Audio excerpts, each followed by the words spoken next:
superstar. Step back three on the way.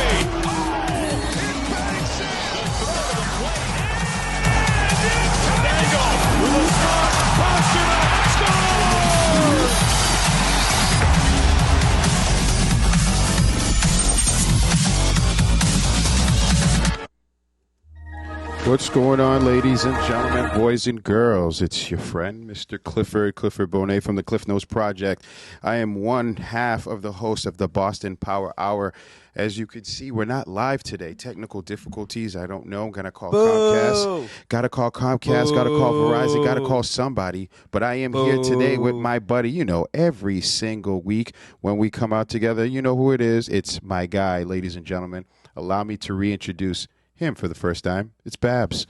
What's going on, brother? What's going on? And little difficulties. It's because we're not doing this as we were weekly, Cliff. We're taking some time off in between. It's been a while. Has been a while. What you been up to, man? Dude, was on vacation last week. How was that? It was fun. I was spend a lot of time with the girls. Went to Great Wolf Lodge. They had a good time. They're a little too small for it, but I mean, they had a blast. March Madness. It's a little crazy. Was madness. Yep. So that was fun to watch that. You know what I loved, actually, this, Cliff? What's that? Is that me and Michelle have different parenting styles, of course. I'm male and female. Are going to have dads and moms. They're different, right? That's right. These girls love basketball. Like, they're going through the stage right now where they want to watch Frozen all the time. Nice. Frozen's cool. Frozen.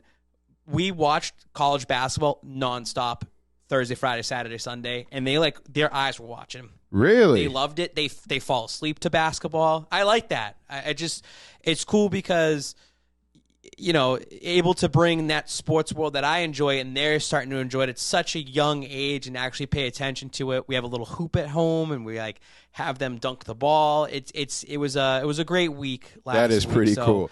And now we're back here because we have a shitload to talk about. Let me ask so you much first, does it matter when you say they like basketball? Is it women's basketball, men's basketball? Does it matter? I mean, it doesn't matter. Like, we're not going to force our kids to do anything they don't want to do. Right. I just want to get them into some sports, to be active. So I've always wanted to bring them to some WNBA games. I think that when they're a little older, we'll be able to go down and see the Connecticut Sun. Yep. At some point, but I mean, it's up to them. I mean, I don't think it really matters. They don't know any difference right now. No, they don't. But you know what? I think it's pretty cool that you're actually doing that. And you know what? Sports, you never know, man. Imagine what if they're the next twin superstars. They need to be. If they want to get scholarships and go to college. That's what I tell my kids. Either that or y'all go to Canada where it's cheaper. I think it'll be fun to, maybe they play softball. One's the pitcher, one's the catcher, and they have that twin magic or same thing on the court. Having that twin magic together. Okay. I can see that. It'll be interesting. We're thinking about signing them up for soccer coming up in the springtime. Best sport to start because you know what? Get them running around. When they're running around, they get home, they go to sleep. Yeah, That's what it's been nice out. The weather's been nicer too, so we get them running around.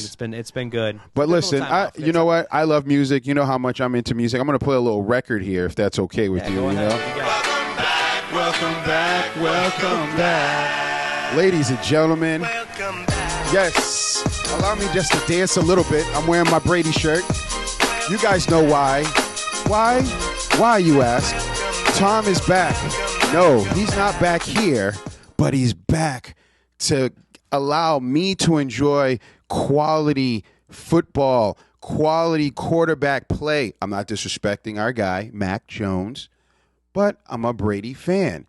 Now, every week, ladies and gentlemen, we know that my guy, Babs, okay, he's never one to, lack of a better word, keep things to himself. He's always somewhat emotional, but that's okay. Because that's who he is, ladies and gentlemen. And with that said, you know what time it is. Uh-oh. Not again. Babs, you were on vacation. How are you coming back so angry? What do you have to rant about this week?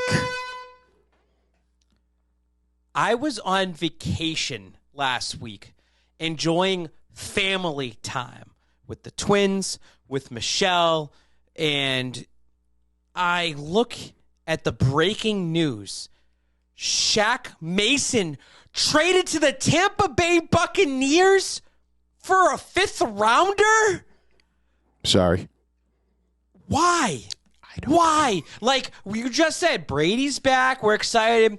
We're not going to beat the dead horse because your boy said he was never going to retire. He wasn't going to leave money on the table. He's back. And the NFL needs him. He needs it. He needs the Brady brand. But the fact is, one of the first moves for the Tampa Bay Buccaneers is Bill Belichick helping Tom Brady and the Buccaneers out. Oh, you guys need an offensive lineman? Yeah, we'll give you one of our best ones. Here you go. Yeah, we'll just clear some cap space. We'll figure it out on our own. We did it for the team. I mean, don't forget, Tom Brady, when he went to Tampa, Rob Gronkowski unretired, and they're like, yeah, we'll give you Rob Gronkowski 4th rounder. I think I remember that. And guess what happened? They ended up winning a Super Bowl. So, like, why are you helping him? Like, I mean, they're all buddies at the end of the day, and I'm sure that there's, we'll spin it and say, like, there's bad blood, but there really isn't. And maybe Belichick knows, hey, the Patriots aren't winning it this year. I'll do whatever I can to get you another ring, Brady. I'm here to help you out. I support it. Because the better you look, he's like, Belichick knows, you know what, our time's going to come again. I'll do anything it takes to help you out on my end. That's what it feels like, Cliff. It doesn't make sense to me. But why? The only thing I could say, and this is obviously just me trying to put some just to make us chuckle here and there. Maybe he's saying, hey, Shaq, go over there, befriend Brady, do your thing, and then guess what? Look the other way. Bow! Brady's out for the season. Nah. But we don't play that way. Obviously, ladies and gentlemen, I'm joking around, but you know what? I have no idea as to why he would even think of doing anything like that, but it's just baffling because the whole point of this offseason was like, let's protect Mac. Right. You need to protect Mac. You need to protect your future of the organization. Mm-hmm. It starts with the line, and all of a sudden it's like, well, Shaq's got what's he have, 1 year left on his deal? Yep. All right, we're not going to re-sign him anyways. We're not going to franchise tag him. Let's send him to the best place. But you're getting a 5th rounder. Like it just felt weird. It felt weird to do that, and Shaq already has this somewhat built chemistry with that O-line. Does that disrupt anything? With guys like David Andrews. Yep. It makes me nervous. I'm not going to lie to you. It was a weird move. It was a weird move to see that, especially last week where free agency, the legal tampering started, and the Patriots were literally just sitting on their hands, and nothing was coming their way. Well, before you want to talk about, the free agency, do you want to have a beverage or maybe, I need one to calm me down. Let's talk about our sponsor for the show today, man. Do you want to go? Let's talk about that first. I think that's pretty cool. Reach over here. What you got? I got a big box. Uh-oh. I wasn't supposed to be drinking alcohol anymore. We're not. We're not. I gave up on that. You need it when you have twins running around. So, shout out Lord Hobo Brewing Company. Bow. Reached out to Boston Power Hour, reached out to Cliff Notes Project. They have their special 617 lager, 5.5% alcohol. Here's a pint right here. Do you have your glass over there? I have my glass. You didn't grab a beer, though. I know. It still feels like pretty cold. Right. So they sent a little gift package here. I've seen other influencers in the area kind of get this too. Name drop them. I mean, I did see Dan and Ninko. He had a good take recently. I'll probably talk about it later. Okay. They actually sent us another one. This is the Hazy IPA right here. Lord Hobo Brewing Company. I've been there once. I actually went there for a Fitzy event. It was pretty cool. Just a Fitzy. And I think they're in Woburn. Woburn or Wilmington. I think it's Woburn. I should get that right? If we're talking about them. It's all right. So we're just opening the box right now. I know. It's late. They have I know. Okay, 617. Introducing the latest draft pick to the 617 lineup. The Golden Lager is as crisp as a winter morning in Boston and more refreshing than the tea running on time. Ooh. While 617 lagers are our most difficult beer to brew, it is hands down our easiest one to drink. Brewed with a single hop and single malt, the beauty of those ingredients shine through and finish clean with every single sip. I like the Bruins colors. Yeah. I like the Bruins colors. I mean, I would like Celtics colors right now because they're hot. But yes, I love the on Bruins fire. colors. I love the 617. I'm actually going to have.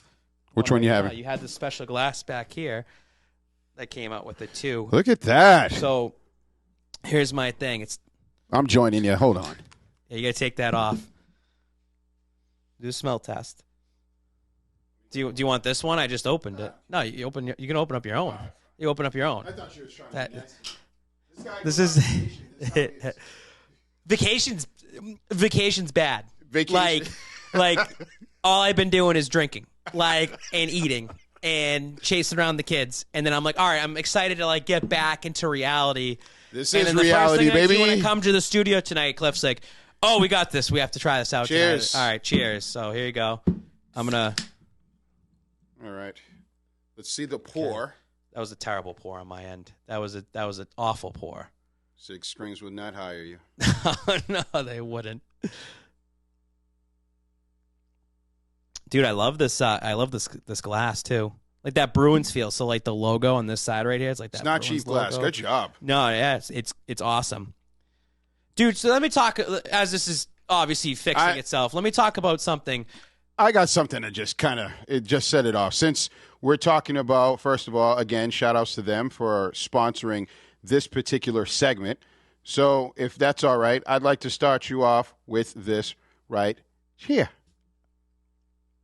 Free agency tracker. I wanted to talk about beer for a second. I wanted to talk about something. Go back. Yo, First of all, I'm not lying. This is all right, man. Okay, so the let's talk about craft beer and brewing and all that in Massachusetts. My buddy Ryan Ward was humongous into the craft brewery scene before it was like anything. We just turned 21, so this is 10 years ago, essentially. That back then, 10 years ago, like Night Shift Brewing Company was a small hole in the wall in Everett. They used to have this mass beer passport, and I have it hidden somewhere. It used to be in my wallet all the time. And you'd go to each location, each region. If you finished it all, you get this big prize pack, and they send it off to you because each place has different stamps For finishing beers? So you would go to Boston Beer Works, right? And they would just stamp it that you were there. You'd go to Night Shift Brewing Company, they would stamp it. Okay. You'd go to a Lord Hobo, they would stamp it. And each one had its different stamp for it.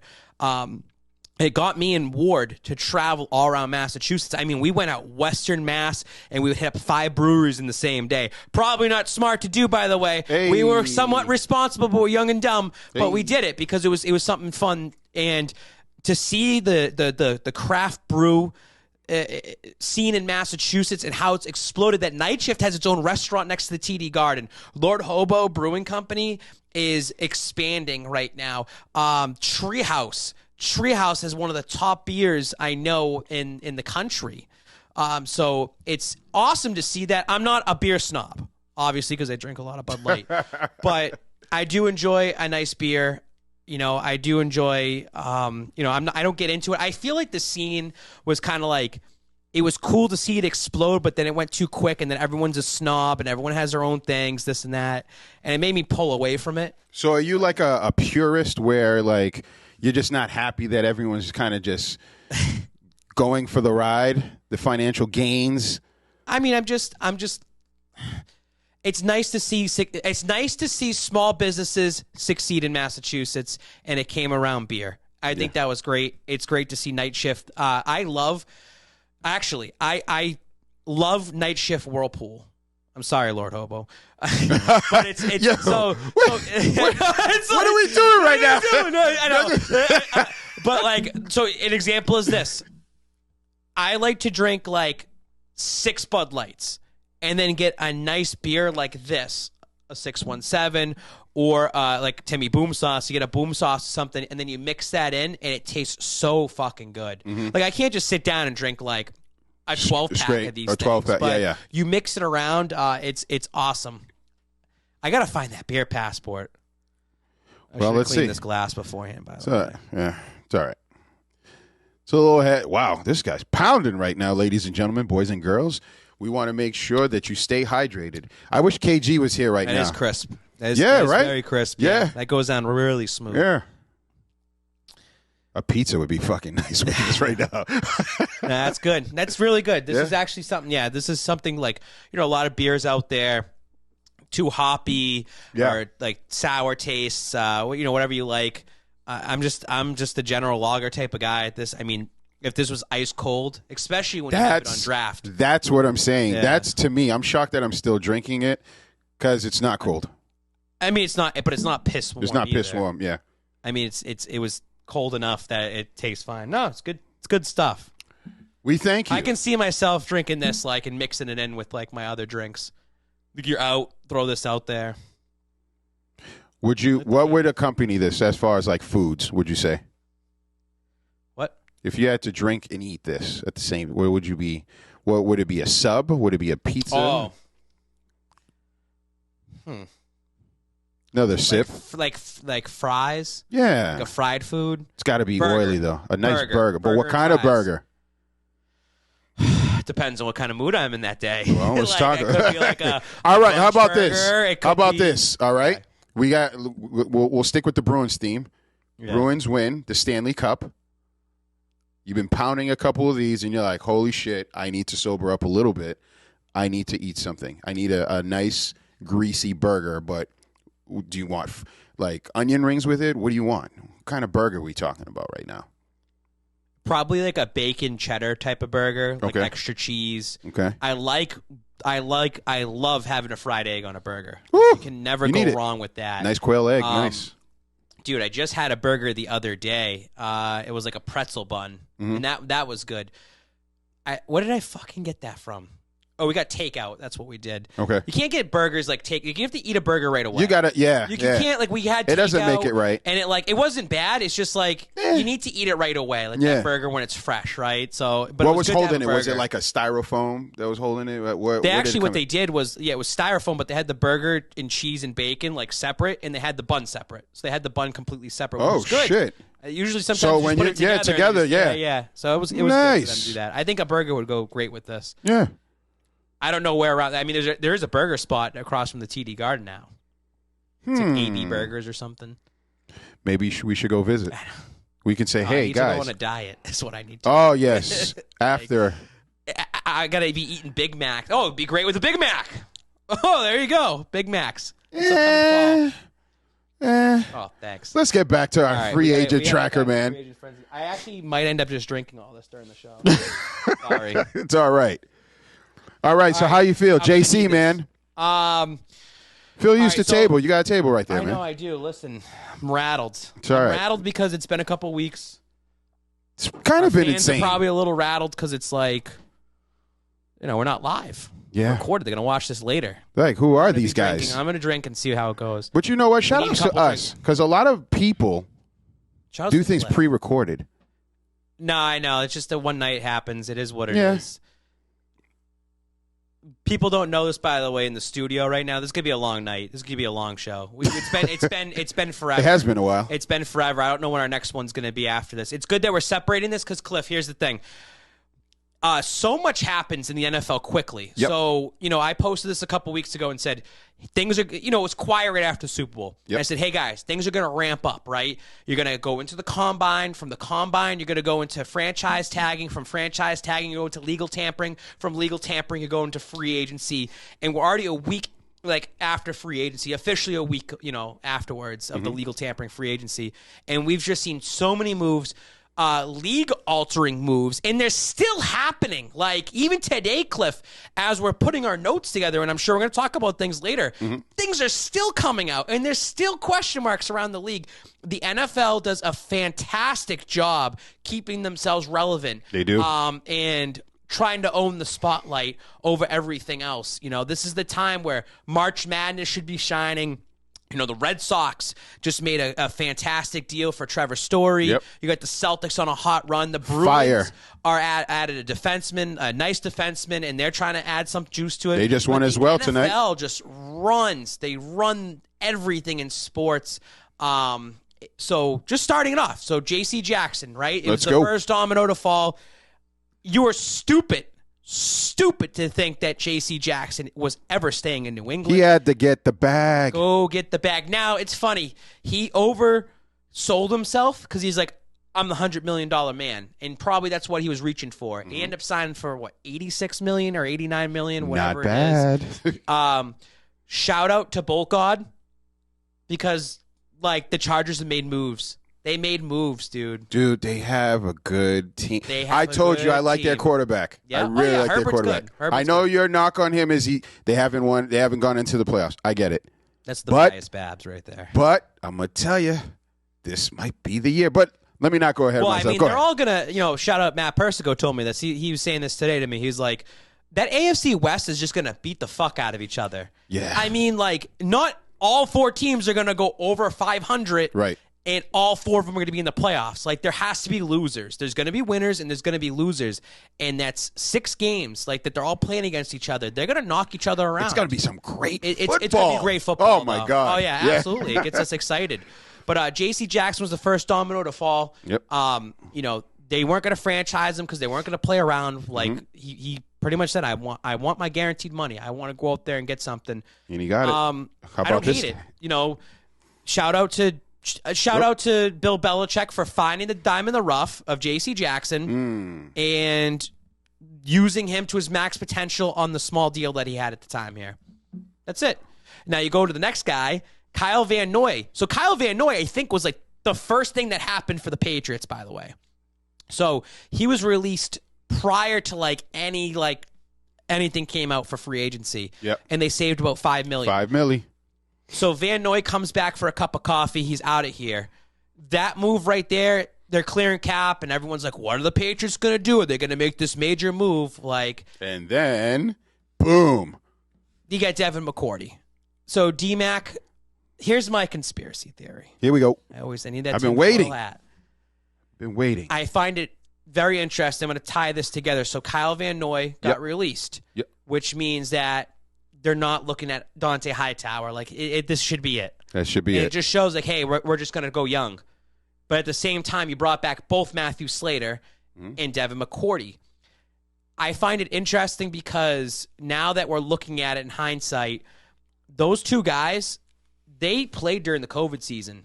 Like, they stuck around. Like, they're true organizational guys. And I'm wondering if Hightower played in 2020, would they have signed him to a 2-year deal afterwards? I'm wondering, because it's one of these things that, like, they obviously gave Hightower $12 million last year and said, like, just come back and hopefully you're a veteran, locker room guy. It's just interesting to see how the Patriots are sticking with Slater and D-Mac, and then they're still trying to go young, but they're slowly letting go some of these guys, some of these vets. I think those are key pieces, though. Imagine us starting young and not having core veterans, especially on the back end, right? And it comes down to money. Right. So, like, shout out to Rob Ninkovich, and I'm going to give him credit on this on his show. He said, for Dante Hightower's case, dude, it's not worth it anymore. Like, it's not worth it if the money's not there. Like, don't beat unless you really love the game of football. Like, it's a grueling day in, day out process. And Hightower even admitted it last year, too, when he came back. He's like, oh, shit. Yeah. I forgot, like, how hard this was. So I'm sure that he has a price in his mind that he's like, I'll do this for the right price. Right. Bill ain't giving it to him. Yeah. But a guy like D-Mac and a guy like Slater, they're coming back on cheap deals. Cheap deals. That's what it is. Now, it was $9 million for D-Mac, but it's about how it's structured around, right? It's about how the money goes and the bonuses and incentives. The cap is not real. Cap's fake. Yep. But Cap's you know fake. who's back, though? This guy. Sweet James feet. White. So, James White it's funny. I'm glad he's back. I like that James White's back. I think that this 2-year deal, by the way, keeps him to stay here and kind of like retire as a Patriot. I think the organization, he's been through some rough patches these last few years. Yep. Back in 2020 with his parents and that situation that happened with the personal situation. Last year with an injury. I was told, when he was a free agent going into last season that he was looking to go to Tampa. And Tampa offered him the vet minimum. And it was, nothing, like $750K or whatever it is. Yep. And the Patriots ended up giving him $3 million. That made him stay. I think James White probably figured, it's crazy. I think James White is worth more money than what he signed on for. I feel bad for James White because I feel like James White should have got that NFL payday somewhere, and he's not going to get it. Yeah. Does that make sense? Like IT. Guys, different sports, but like IT. Yeah. Like you did your shit, should have got paid, but you got hurt at the wrong time. It's all timing. And, like, where's the tinfoil hat? Because, again, like Belichick, I feel like purposely doesn't use certain players in their contract year in hopes that he can sign them back for a cheaper deal. James White in 2020, yes, he had the personal situation going on, so he didn't play the first few weeks, and they just never used him right during the season with Cam Newton. Right. And you didn't see James White do anything relevant until, in my mind, until the last game of the season. He did get a nice contract for the for the Super Bowl. I think he got re-up for that. He did, but it's like you figured him like going into free agency. Like that's the thing is in 20 because COVID ruined everything. Yeah. He went into free agency thinking like, yo, I'm going to get paid. And then the Bucs are like, yo, we have no money. Like, this is how much we can sign you for. Teams are like kind of hurting for money. Right. And they don't want to spend too crazy because they're all losing money. The franchises are losing money. So I feel like James White, the Patriots were like, we'll give you $3 million. Like, just come back, like do your 1 year and see how it goes. So I feel like that was kind of them saying like, we do want you here. We respect you. Yep. I don't know. And I'm glad he's back. Like, I'm just glad he's back in the fold. And a lot of it is incentives later. Like, it's not like an upfront contract. I believe, if I'm not mistaken, again, it's $750, and then the rest is incentives like roster bonus. He might get cut. I think he might get cut. Ooh, a surprise cut candidate. Yeah. You know who was a surprise cut candidate in a way? Who's that? That wasn't a surprise? Who? Chase Winovich. We called it. We called it. We called it. Like, we said it. Like, he got traded to Cleveland Browns. I'm gonna just drink to that. Yeah, no, cheers for that one. That's been the writing on the wall. It's been like that for years. Like, it's been like that. Sorry, Chase, but you're out of here. But I am telling you that Buffalo Bills game in Buffalo in 2020, Chase Winovich only had like 10 snaps. And I remember, I have to rewatch that full game because I feel like they showed him on the sideline talking to Belichick, and he was getting reamed out by Bill. Yeah. And then after the game, someone tweeted out, said, kick Bill's ass. Bill's meaning not Buffalo Bills, Bill Belichick's ass. And he liked it. And then he denied that he liked it. And I'm just, ever since then, it's like they weren't using him the right way. And I know a lot of players that are a lot of fans out there that know the game. Yep. Just trust me, I'm just the guy who just shouts into the microphone. But that know the game say like, hey, Chase Winovich is one-dimensional. Yeah. He can only do one thing. Like he's not a utility guy that they really want to look at. They tried switching things up last year for him. It just didn't work out. I just felt like the writing was on the wall. Get rid of him. I will say this, though. They did not give that guy one chance to at least even play any other position outside of just being a DN, third down, go get him. He just didn't have the motor like like a Judon. Yeah. You know? But imagine him and Judon, corner. It just doesn't work. You're focused too much on, I do, sports cards now. You're focused on your hair. You're focused on, like, the Instagram. You're not the Gronk on the defensive side. You're not, yes. And it's just like, I don't know. I think it's a wake-up call for him to get sent. Getting sent to Cleveland's not a good thing. It actually worked out. Like, the Patriots got somebody back. Yeah. I don't know much about him. I've seen the highlights and everything. Everyone's trying to hype him up. That's fine. It's cool. Getting sent to Cleveland's not a W. Well, things might change. Well, we'll talk about that later. I know. We'll talk about that. But you know what annoys me? Because we're always talking about, hey, listen, we want to protect Mac. We want to see Mac grow. We need this. We need a receiver on the outside to just blaze, and then he chucks it up. Or we want to give Judon another defender on the other side to just create some pressure so Mac is not always trying to catch up. Because we all know once our Patriots are behind, it's kind of game over. Yeah. But isn't it important also to keep him upright? Because wasn't he tackled or sacked a lot? Yeah, he was one of the most hit quarterbacks this past year. Brian, Babs, can you explain something to me? This right here. Like, I don't understand it. Good for Ted Karras, by the way. 100%. Good for him. I'm happy for him. Good for him. I'm happy for him, too. Yes. But Mac is going to get creamed. That's an organization. Listen, I say things, I get things wrong.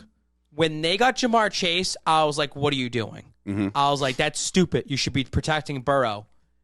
and they got fortunate because they went to the Super Bowl because of it. But what was their flaw? The offensive line. What did the Bengals do right away? They signed 2 offensive linemen. Protect that man. One from Dallas and one from our guy. Great. So already just showing that organization, they have some flaws on defense.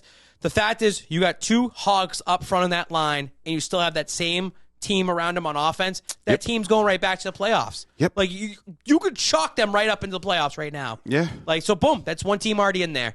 Like they are saying, all right, our window's short. The NFL window's short. We've seen it. How many times have we seen organizations have that short turnaround? Oh, yeah. Where it's a one and done, or that organization is changing right now in front of our eyes, Cincinnati. And I feel like they know that how the division's shaping out right now. Yep. That they do have to compete, and this is their chance to finally do it. Mm-hmm. And it's smart on there. They got bailed out, I think. And I feel that them going for Jamar Chase was like, Burrow, what do you want? Your pick. And he says, I want my guy. Okay, you're going to live with that. It worked out. But when we do this, we will do this next year. We will do next year. And they got fortunate enough to go to the Super Bowl. Yeah, it's crazy. Just especially Karras, though. Especially looking, I know you've seen some of the clips showing how Chase was wide open at the end, and that just, oh my goodness. Like, but imagine if he had protection. And now that's what they're doing. And Burrow's got to be happy. Burrow, now you're in terms of Cincinnati, you're now making Burrow. Oh, this is great. So now you're making Burrow happy. Yep. You got him your rookie year, first overall pick. Was he happy about it? Probably not. Then all of a sudden it's like, hey, next year, what are we doing with that top pick? Right. We're getting you your guy, your receiver. We got you your receiver, right? What do we do in year 3? We're getting you offensive lineman, and he already has Super Bowl experience. We're going to protect you. That's a guy that says, you know what? I actually might stay here long term. 100%. Will Mac Jones want to stay in New England long term if he doesn't get what he gets around him? That's a great question. I don't know. Because right now, what are you doing for Mac Jones to help him? Like I said, last year, the team was not technically built for Mac Jones right away. Mm-hmm. So now you're going into year 2. Mm-hmm. How much leeway are you giving Mac Jones and what he gets to decide of what goes on? Ooh, I know something they did for him. What did they do for him? They let this guy go because he was so productive, and we were like, Bolden, and he was just making a shitload of catches and plays for Mac Jones. That's what they did for Mac Jones. What's your thoughts on that? Great for him. I mean, sign Leonard Fournette. I hope. Like sign Lenny, if that's what's going to happen. Do you think they're going to pull that off, though? So with the Leonard Fournette situation, the way I look at it is Damian Harris has a contract year coming up. He's a rookie contract. Are you going to be able to sign him? Because he's worth money. He's worth especially money. After that performance last year. Beautiful. He's had some issues with injury issues, just like everybody else does. He had that fumbling issue. But you know that Harris could be a 3-down back on some of these teams out there. 100%. They know that the team should know that. So, it's a business. Mm-hmm. Sign Leonard Fournette for 2 years. You already have now your running back secured for next year for Mac. You have Stevenson, obviously, that's there. You have the J.J. Taylor. I was going to ask you about White Taylor. For 2 years. So you have the fresh legs. Mm-hmm. You kind of need to set yourself up at this point where it's like, you might have to move on from Harris. And so I feel like getting rid of Bolden was just more of like, they're trying to play the chess here of what's going on with Harris going forward. And didn't we also bring he's kind of like a, I don't want to say one-trick pony person from the Saints. I love Ty Montgomery. I like that pick. Yeah, so pick up. Talk about that, please. So, Gunnar Olszewski's gone. Gone. So and it is what it is. I look at Ty Montgomery. He's a utility guy. Mm-hmm. Punt returner, kick returner. That's what you're going to end up using him for. He's somebody that we know that injuries happen in the league. There are going to be points in the grueling season midway through that maybe James White's inactive. He's hurt. Maybe Damian Harris is banged up. But Stevenson's banged up. Hey, Ty, go in the backfield. We need you back there. Mm-hmm. He's someone that they're going to be able to call his number on. The fact they gave him a 2-year deal. Again, these 2-year deals are great because it's like, hey, we see the potential out of you. Let's see how it works out. Again, to what you said earlier to start the show, some of these guys can get cut. No guarantees either. Nope. You got to show up to camp. You got to do your job. But I did like that signing. It was like that's your replacement. The way I saw it, Gunner out, ties in. He's in. Ty Montgomery will be your guy. That's the way I saw it. And that's what's making me nervous because we are seeing some people coming back, which is great. You know, like I have this other individual. Shout outs to him. He's back. Yeah, Slater. I mean, you know, he holds it together. It's the vet. You know, he's doing what he's not going anywhere else. He's a Hall of Famer, by the way. Hall of Famer. He's going to be a Pro Football Hall of Famer. We'll be there. I like that they did that. Yes, we'll be there with a lot of smiles. We'll just say, but I like the fact that he's back because it holds the locker room down, right? It also special teams. Yeah. But at the same time, I'm just asking for someone to help our guy Mac Jones. I'm not seeing it. No, not yet. The only way that right now that they helped out Mac Jones was Trent Brown. Ooh, you beat me to the punch, man. Let me find these It's cards. a setup because listen, the Trent Brown, and it wasn't a guarantee that you were getting Trent Brown back. So it was great to see that Trent Brown's back. I shit on him last year. Remember? I came out. We all did. You had to. Because he deserved it. He deserved it because it's like, all right, you're signing for this $6.5 million contract. You need to show up and play. Yeah. And I feel like in the first half of the season, it's like, where are you? And you can say, well, Babs, he's injured. Mm-hmm. He's not ready. And then you're hearing things that he's a little overweight. Seems like he's not really taking care of what he's doing. But when he's out there, it is a difference maker. He is a difference maker, and you need somebody like that. When he moves. I just don't want Trent Brown to finesse us. That's all. Like he did to the Raiders? Yeah, I just, I have trust in it. Obviously, Mac Jones was hyped up, too. He put it on. Mac Jones doesn't go on Twitter, but he went on Twitter to show support, Instagram to show support. Yep. Obviously, it's a big deal for Mac Jones.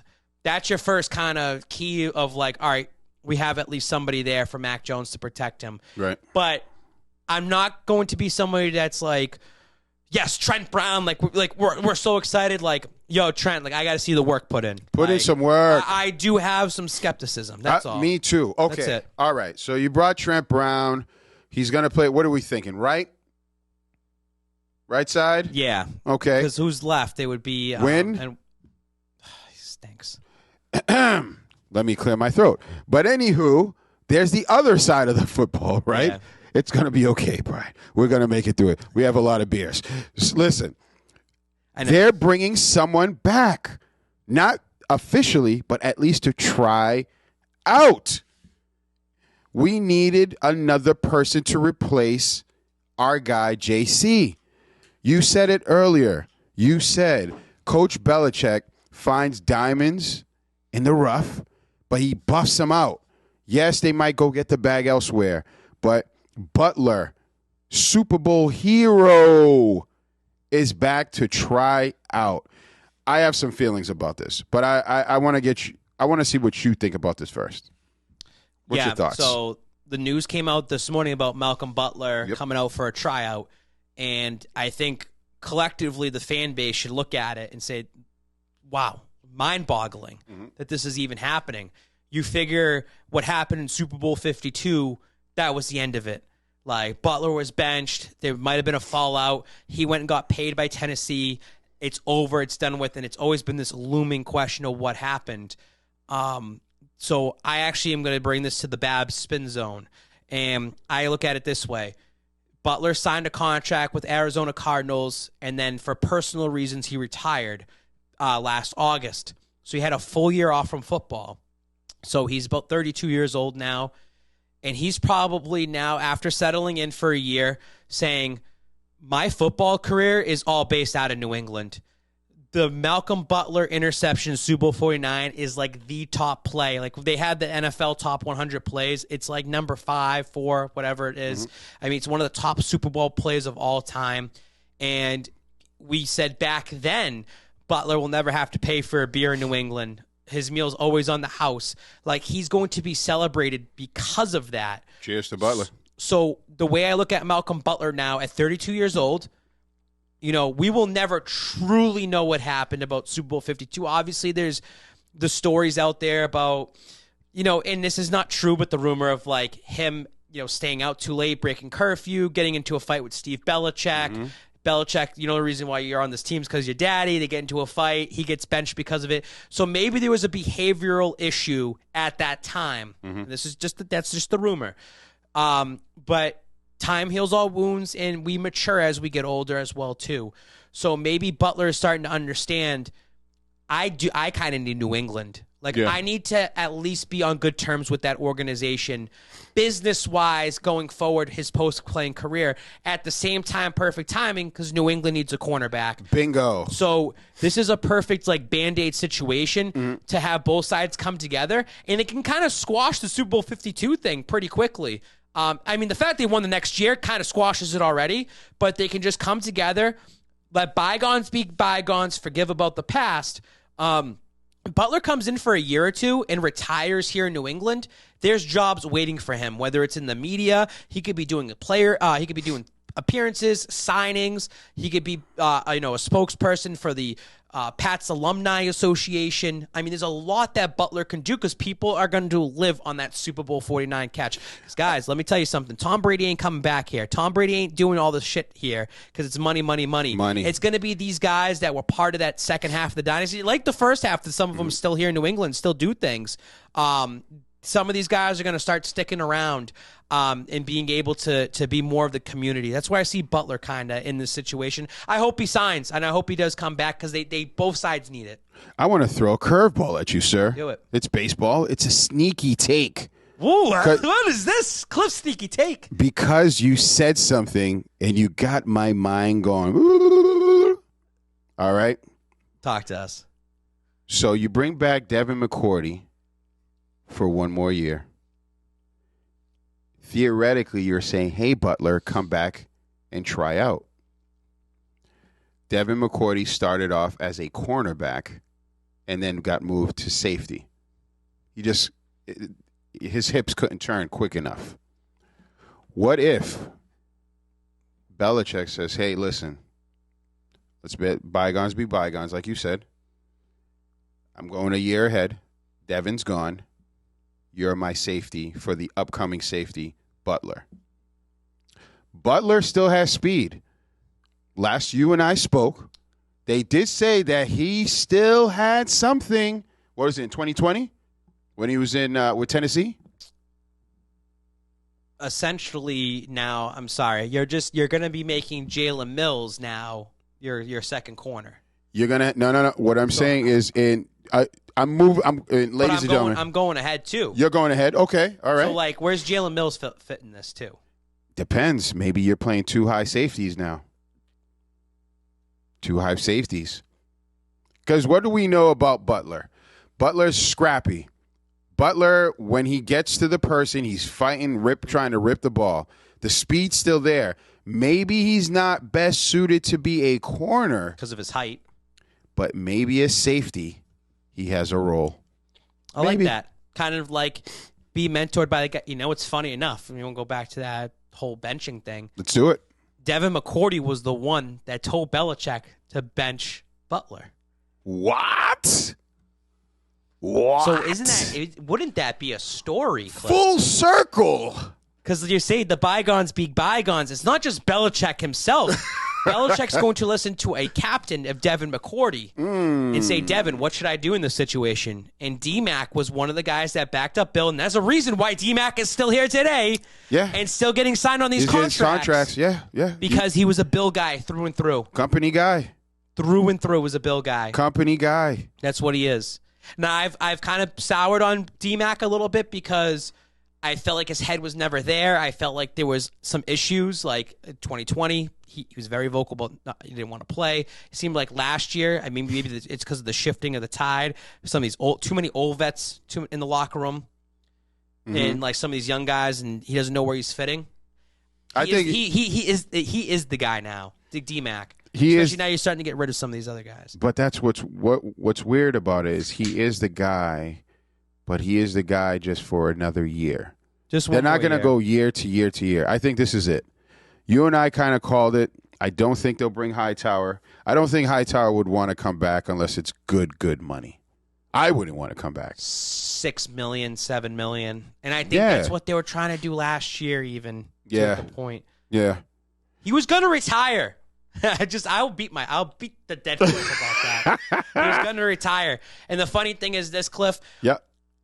Like Evan Lazar posted he got roasted on Twitter because he posted something about who got signed. Cordell Patterson re-signed with Atlanta. Yep. So like Evan Lazar posted, who was a media member, said blue check mark, who said, yeah, the Patriots had interest in Cordero and they made an offer, whatever it was. And Cordero tweeted at him like within an hour and was like, no, they didn't. They never did that. I came out with the Hightower news in November of 2020. Yep. And no one shot it down until Morgan Hightower said something in June of 2021 when they finally decided like, hey, he's coming back. That guy has some resources. That's all I'm going to say. I do have resources. I'm just going to say someone. Some. But let me throw this, because this, when you sent me this particular, I know. It's nice, right? And it's only, what is it? 5.5. Yeah. Me and you need to take a trip to Canada, because 5.5 is disgrace. It's 5.5 is puny. I think it's like 8 or 9 or something like that in Canada. The beers are serious. I need to get my passport. Let's work on that, because we're going to need to work on that. But I want to send this guy next to you, because he's your friend. I'm going to put him right next to you. All right. Red sleeves. Why did you write in our notes that you didn't like that? What are you doing? Why? Man, am I starting to sour on Judon? I don't want to. It's too early to sour on him. Too early to do it. He just got here. So here's my thing. It's funny and cool. Like he was tweeting at a couple players, like, Allen Robinson, right? Like, hey, Allen Robinson, what's up? Like, come here. Come through. And then, he tweets at somebody else, like, hey, what's up? Come here. And then it just turned into this whole, like, I'm just going to recruit everybody on Twitter. And it seems desperate. Like, I just don't like it. Like, I'll take it I'm taking it too serious, obviously. But you get it, though, right? But when you do it day after day after day, where you tweet and a Bills media reporter tweets at you and you tweet back at him saying, like, I don't want your negativity, just help me recruit. Like, he's a Buffalo Bills beat writer. Like, why would he help you? It doesn't make sense. And especially doing this and no one's coming here. I have an answer. No one's coming here. So, like, I get it. It's fun. Like, I get the fun part of it. Mm-hmm. If you're tweeting and saying, like, come here to New England, then why the fuck are you not talking to J.C. Jackson and telling him to stay here and take a hometown discount and let's run this shit, dude? Why are you talking to J.C. Jackson? What, like do that. Like, I'd rather see you supporting J.C. off the bat and saying, JC, stay here. We got something in New England. I'm here ready to go. But all of a sudden, you're just tweeting at these names that are never going to come here. Like, it irks me a bit. It irks me. Like, it just, Like, I don't like it. Like, I liked it the first 2 times. It's funny. And then all of a sudden, it turns into the Patriots and now social media supporting it. This shit makes the Patriots look bad. Like, this is stuff that comes from teams that are in the middle of the pack down low. Ooh. This is a championship franchise for the last 20 years. And yes, thank you, Tom Brady. I know. It comes from Tom Brady. But you need to keep carrying yourself like that if you want to keep succeeding. And I feel like the Patriots are cracking in certain ways that way. I will say this. I'm the no fun police. Nope. I think it's okay. I'm glad that you're venting. You know why? Because I was venting alone. And I didn't want to seem like as one of our fans calls me, Uncle Cliff, the old guy. Because I understand where Judon was coming from. Judon was looking around saying, am I the only one paying attention to ESPN and Rappaport and everyone else? Von Miller is now in Buffalo? Who's my other guy on my side? I've been asking you since halfway the season. I said, hey, Judon needs someone. He needs another bookend. You know why he needs another bookend? Because it takes 3 to 4 seconds for these quarterbacks now to get rid of the ball. Less. Oh, JC's gone. Who else is around? Mills? Oh, no, he's not real. He's not a real cornerback. Who do we have? Let me get on Twitter and let me start begging some people to come through because everyone's gone. desperate, though. It is very. It looks desperate. It does look bad. It looks like, kind of weak. I'm stranded and I'm by myself. Please come and save me. But he is by himself now on the defensive line. I hear you. Who's helping him out? Dietrich Wise? No disrespect to Dietrich. Disrespect. No disrespect. I know. But we need a Von Miller. He wants that. I know Judon wants that. And here's the thing. You signed Judon for X amount of years. There might be a point where he's like, when are you giving me my help? Like, what are you doing? Where's his Robin? I get it. I think he just did the wrong approach. Like, I hear what you're saying. What he did is not like what Belichick likes. He doesn't want. Belichick does not want attention like that to the team. It's good. He gets the fan base hyped up. Like, I get it. Like, it's cool. Like, he's doing it. But then he's doing that and then saying, hey, by the way, buy my $160 varsity jacket with the red sleeves and buy my hat that's worth $50. Like, I'm telling you right now, I like Judon. Yep. I like what he brought to the table at the beginning of the season. Yep. And I think he fell off, and you want to blame COVID, you can. But now I'm getting skepticism about Judon. I think he was hurt. But I'm getting skepticism and I need another where beer. His head is. You know what, ladies and gentlemen? Right, I need another beer because he's somewhere where I'm not right now. I'm going to go get a beer while he keeps talking because you're getting nervous. Don't get nervous. I know. Maybe I'm freaking myself out. I think you are. I'm freaking myself out. Judon was looking at the stats. He was looking at it as he was being choked each play. And he's looking at the other side. Is anyone feeling this? Oh, no one else is. No one else is. So this is why I do like them getting out with the old. Agreed. Like the Van Noy, the Hightower. In that Bentley's sense, still here. Because this should be Judon's defense. Should be. I agree. And I think regardless of McCourty, right? McCourty doesn't count. Okay. Like in that sense. Like I think McCourty lets things go. Okay. McCourty's he's not that true vocal guy. Gotcha. Judon needs to take over this defense. I feel like last year, I bet there are certain times in that locker room who's the vocal leader. I feel like they brought Judon in to be that guy, but maybe there's just there's button heads at some point.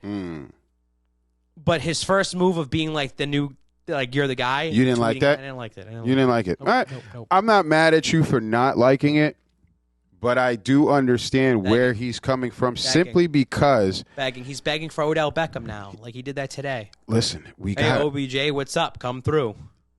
And now the other players are like, he was doing it by himself. Now, like, Kendrick Bourne's getting involved. And, like, all these other players are starting to do the recruitment. Maybe they feel bad because he's by himself. And maybe. Like, maybe we should probably help him out. Maybe the Pats PR team's like, you need to start doing this so it doesn't look terrible. Maybe. I don't know. I don't like it. But Belichick has a plan. Let him do what he's got to do. I agree with you, right? I don't like the look. I understand why he's doing it. But what if they're saying, shit, no one's coming here. And this is the part, and I got this is for George, right? The Brady effect was real. Ladies and gentlemen, let's just say that. I don't want to go diving. I just want to just speak reality just very quickly. They're seeing what Tom did. They're seeing what we did. They're not coming here, like you said. So maybe these tweets will help. I don't know. I don't know. I don't want the tweets are stupid. Tweets are stupid. The tweets are dumb. But let's move on. Let me say something. Talk to me. So this was a good theory. So like, you get adjusted because it's like, all right, everyone says that cap is crap. And I get that. Zolak preaches that, yells at the rooftops. Cap does not exist. But the thing is this. Cap doesn't exist. But the money does need to be moved somewhere, and players get paid through bonuses. Who's paying for it, Cliff? Team. The owners. Who's writing the check? The owners. Okay. So this was a great theory that I posted about the other day. And what are the New England Patriots and Robert Kraft doing right now? They're building. They're building their stadium. $250 million. Okay, so $250 that's coming out of Kraft's pocket this year to build for his stadium to get ready for the World Cup in a couple of years, which makes money. We talked about the World Cup. And, just in general to make some upgrades. Okay. So I like the theory that, listen, I get it. You people out there are going to say, well, he's worth $8 billion. He doesn't have $8 billion in cash just to hand out right away. The rich stay rich because they don't spend money. Right. Kraft already said, my budget this year, because you know how budgets go. Yep.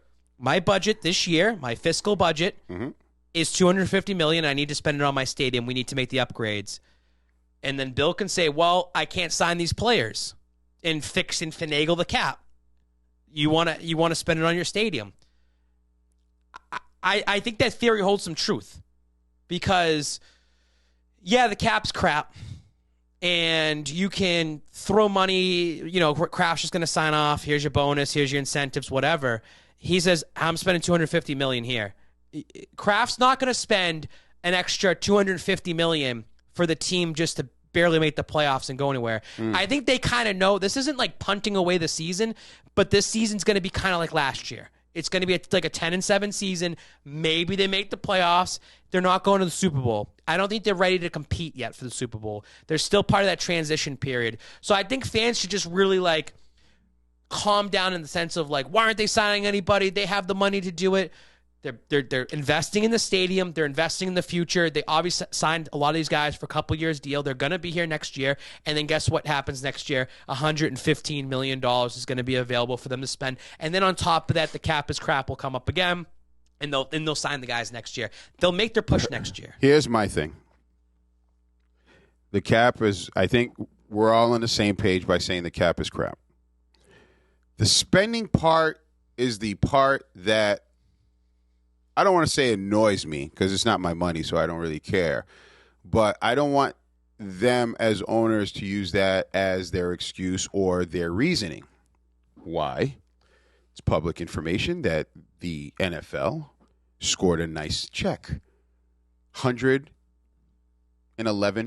billion for 10 seasons, where that money is split amongst all NFL teams, where each NFL team gets $200 plus million.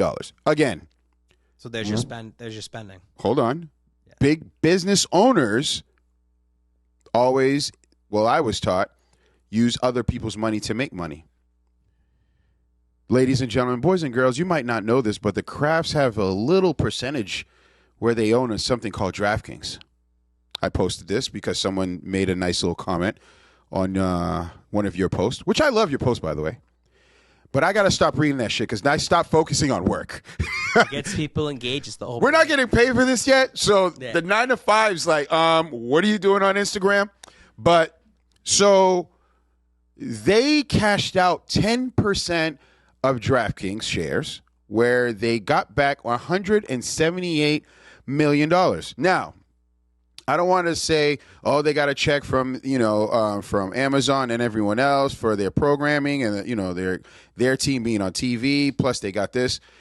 They could just simply say, we don't want to spend, and I am okay with that. Yeah.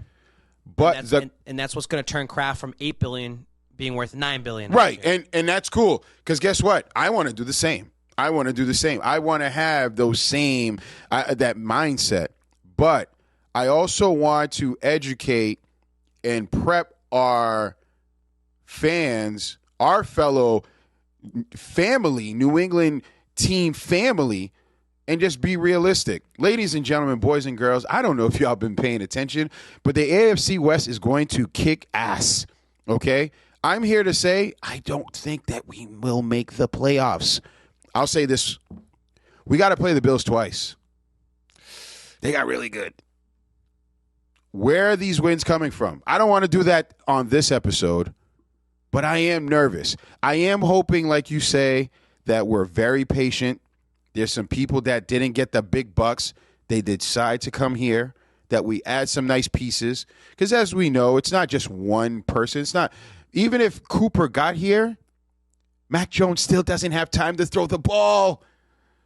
So why? I get it. But we also have to be realistic in what we should be expecting as far as from the team. And I think we're going to have less wins this year. Ooh.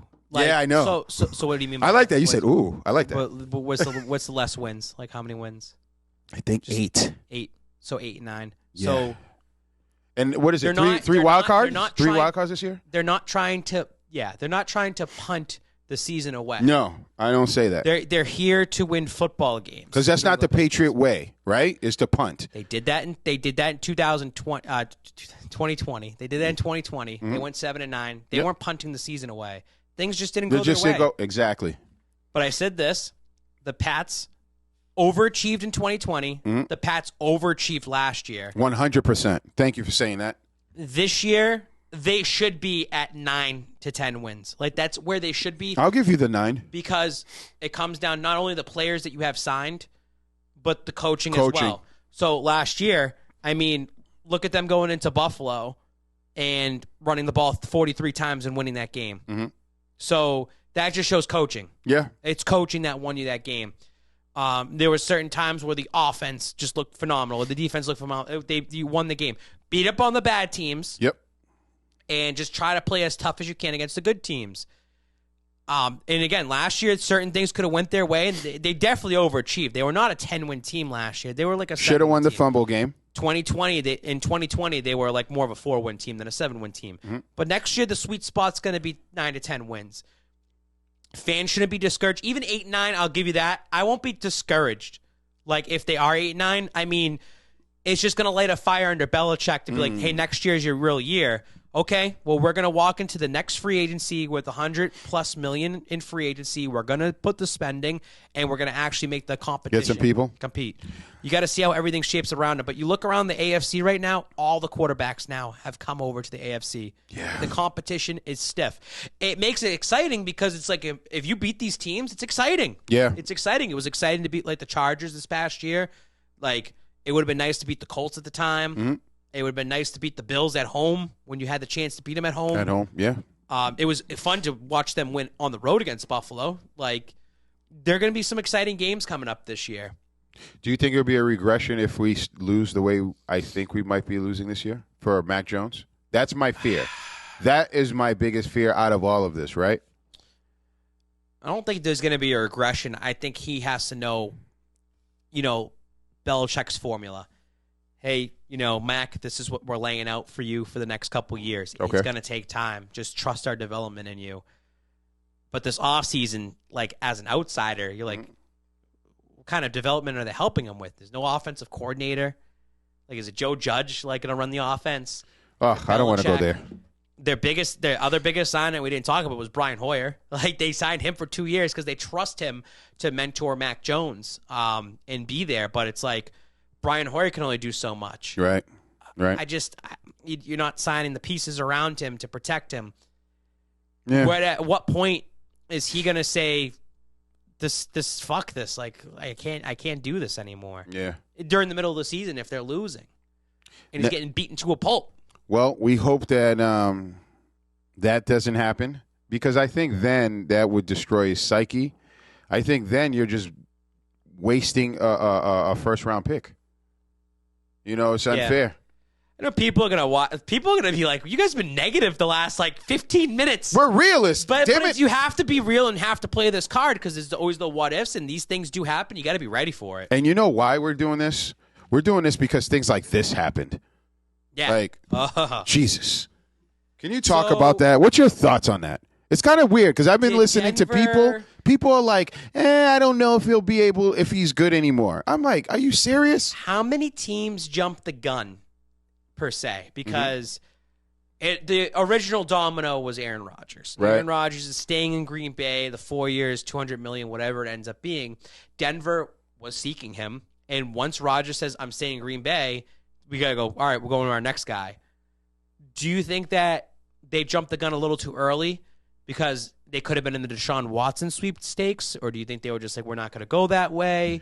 I don't know. I think everyone, obviously, in hindsight, right, you want to say that they jumped the gun because I don't think anyone believed that Watson was going anywhere, right? No. Let's talk about Watson real quick, right? The kid is what? How old? 24, 25? Right? Yeah, something like that. And fresh. And fresh as lettuce. And you're telling me that this kid, who, when he was playing, fair to say, top 5, and he was just getting better. And he was in Houston, right? So I think people were reacting like they did with Brady. No one thought Brady was ever going to leave, right? So they're like, screw this. We gotta conduct business. We can't just this wish factor. Denver got the wish factor. Everyone else might have just said, not Denver, excuse me. Other teams says, hey, we got to conduct it. They saw Russell Wilson. I'm not mad with that pick simply because the conversation has always been Denver's one quarterback away, supposedly, right? But as soon as he joins Denver, they're like, well, we're looking at tape, and he kind of threw a lot of games away, this and that. Fuck that. He can run away and make big plays. There's a good defense over there. Yep. To me, that's a winning combination. Yeah, I mean, I like that the move. I like that Denver was aggressive. Denver had their heart pretty much set on Rodgers, and like, if Rodgers doesn't come to us, we're making it. They made a move instantly within like 24 hours. Yep. Not even like they went right for Russell Wilson. We're at the point where it was already rumored last year that Russell Wilson was going to end up leaving, and he ended up staying for another year. And then it comes out in Seattle that, we're not trading him. He's staying here. And then it kind of came out of nowhere. It's like Russell Wilson's going to Denver. And like, right. Wow, they're aggressive. They made the move for him. I like that the organization for Denver is like, we got to compete in this like bloodbath of the AFC West. It's a good move. And, maybe you'll see Denver, next year. I think they play next year, the Patriots in Denver. So you get to see Russell Wilson against the Patriots coming up. Let's see it. And then this guy moved. This year was amazing. How about jumping the gun? I mean, no one wants to go to Washington anyway. No. It's like they're kind of forced to it. They're just looking at it like, we get to play the Eagles twice a year, so maybe we'll get 2 wins there. The Carson Wentz revenge game. That organization's it's a long ways away from really changing themselves around.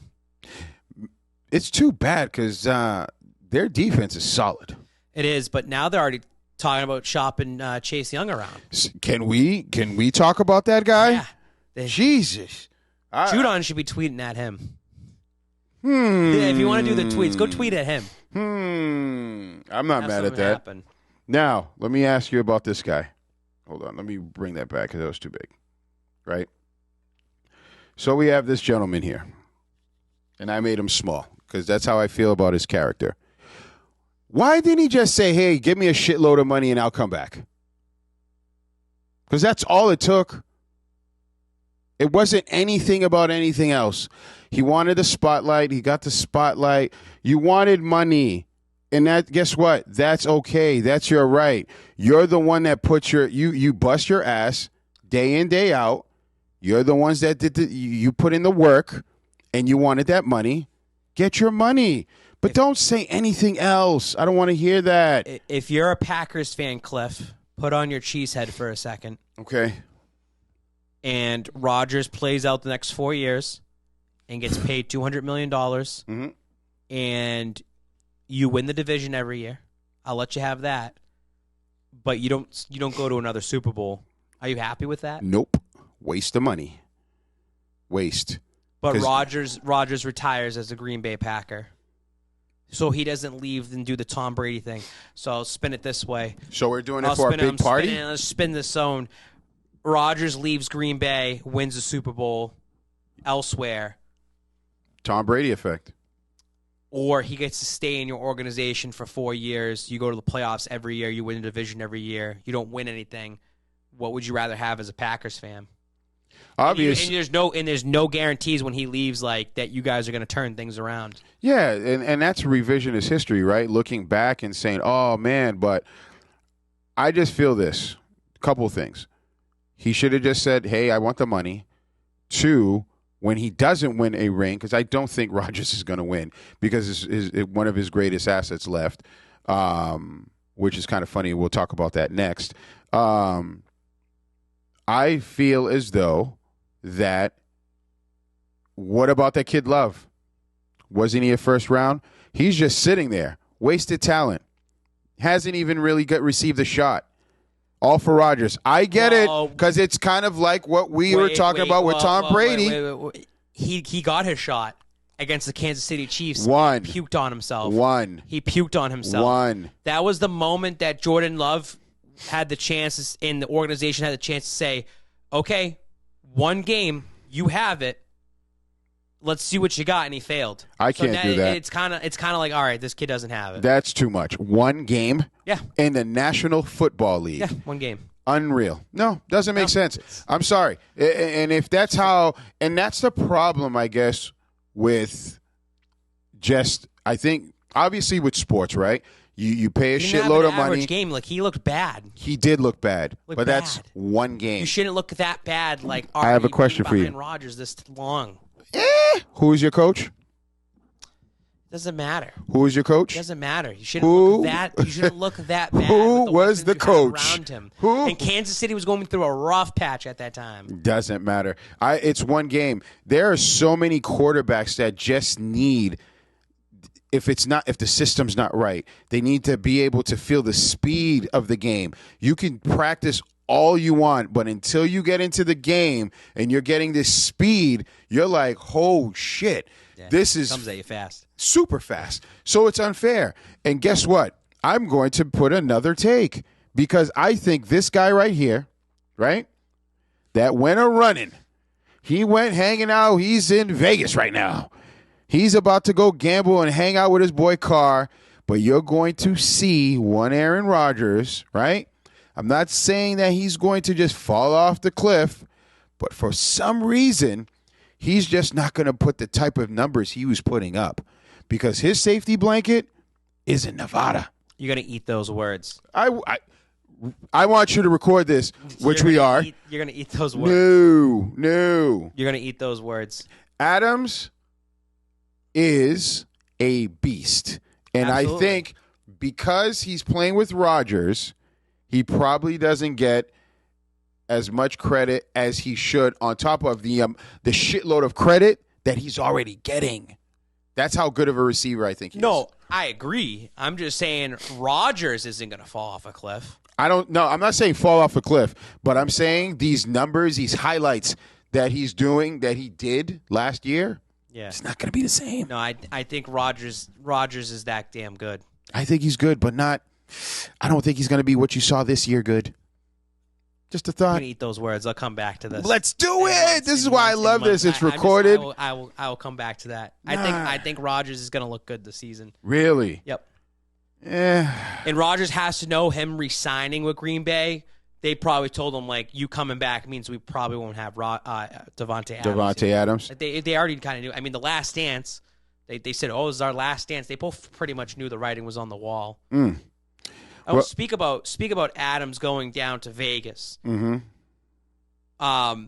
Great. Like, it felt like that was going to happen anyways. I mean, that was his landing spot. Dan Jolly's all excited about that. Are the Vegas Raiders going to extend Derek Carr? What are they going to do? Are they going to play him on that final contract? Is McDaniels going to force him out? There's some question marks there. We talk about this AFC West beating each other up. Yep. If there's one team that might implode on themselves, it might be Vegas, because I don't think they have the culture set up there yet with McDaniels being that first-year head coach. It comes with your quarterback. So what are you saying? What are you thinking? The coach and quarterback need to have trust in each other for this to all work out. You already have Davante Adams locked up long-term. Are you locking up Carr long-term? Do you believe in Carr? You know, again, when McDaniels went into Denver originally, he fucked it all up.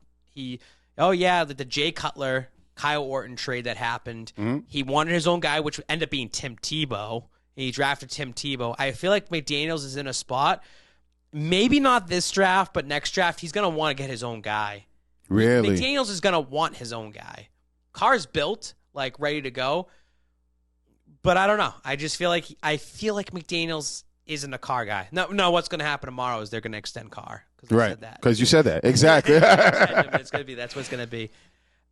I have another conspiracy. I feel. Does it have anything to do with these guys? Well, it kind of does. Okay. I feel like with Tom Brady back, And Tom Brady, next year at this time, Cliff. Yeah. Brady's a free agent. He's a free guy. And even if he says he's going to retire, teams are going to throw money at him.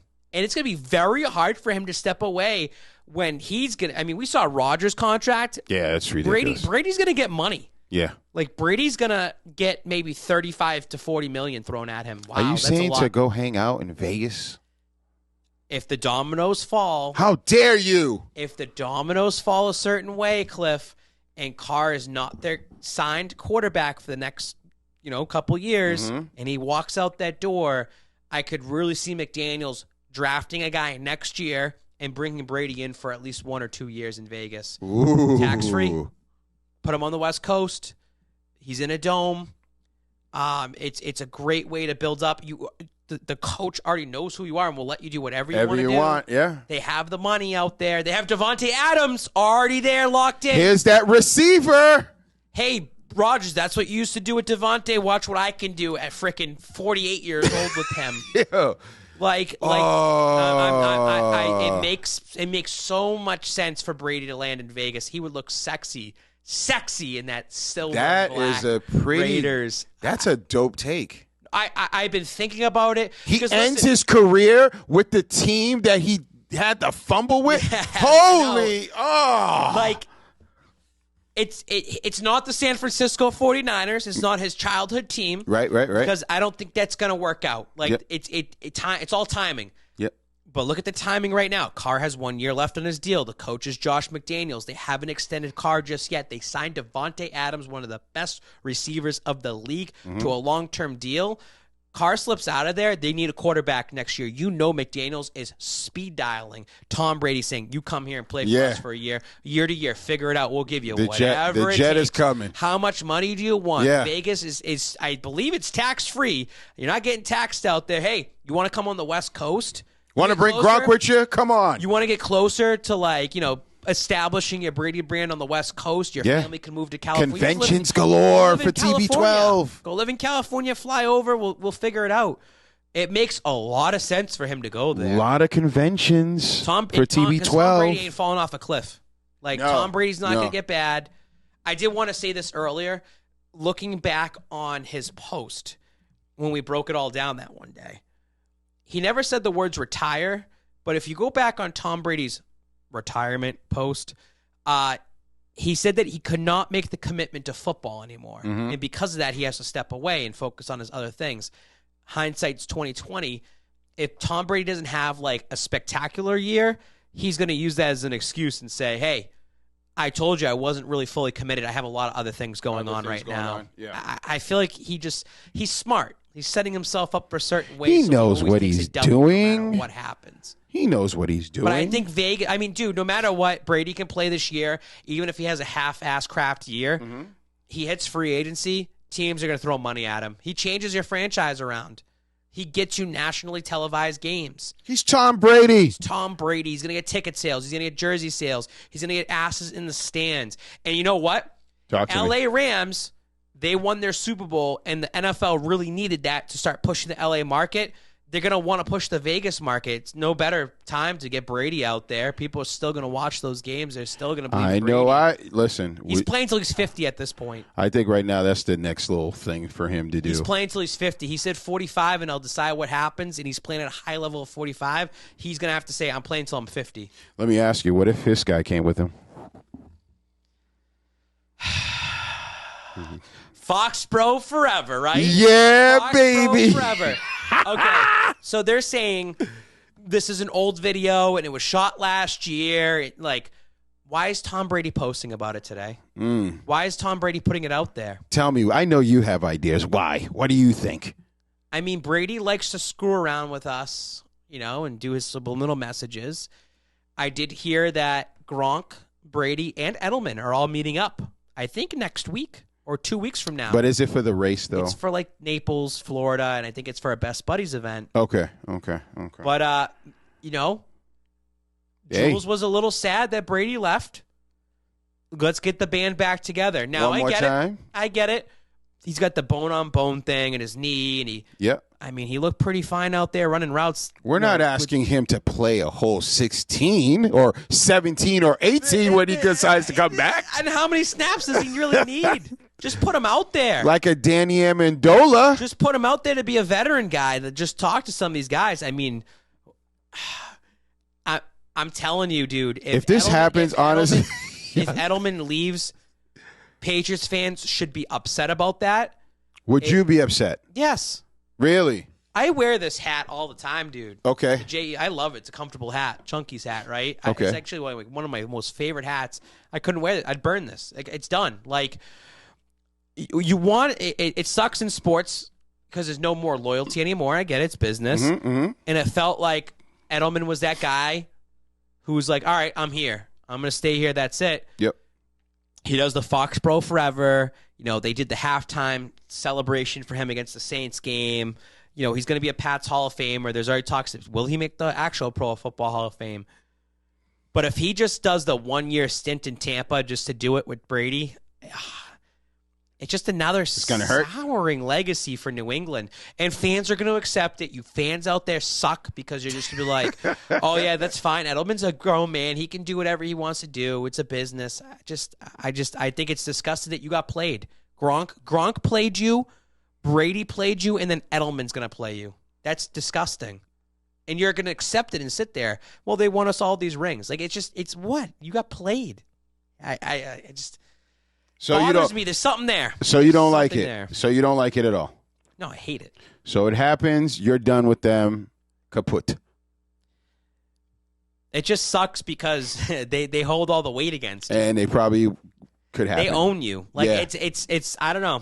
It's just, how would Robert Kraft feel? Is the real question.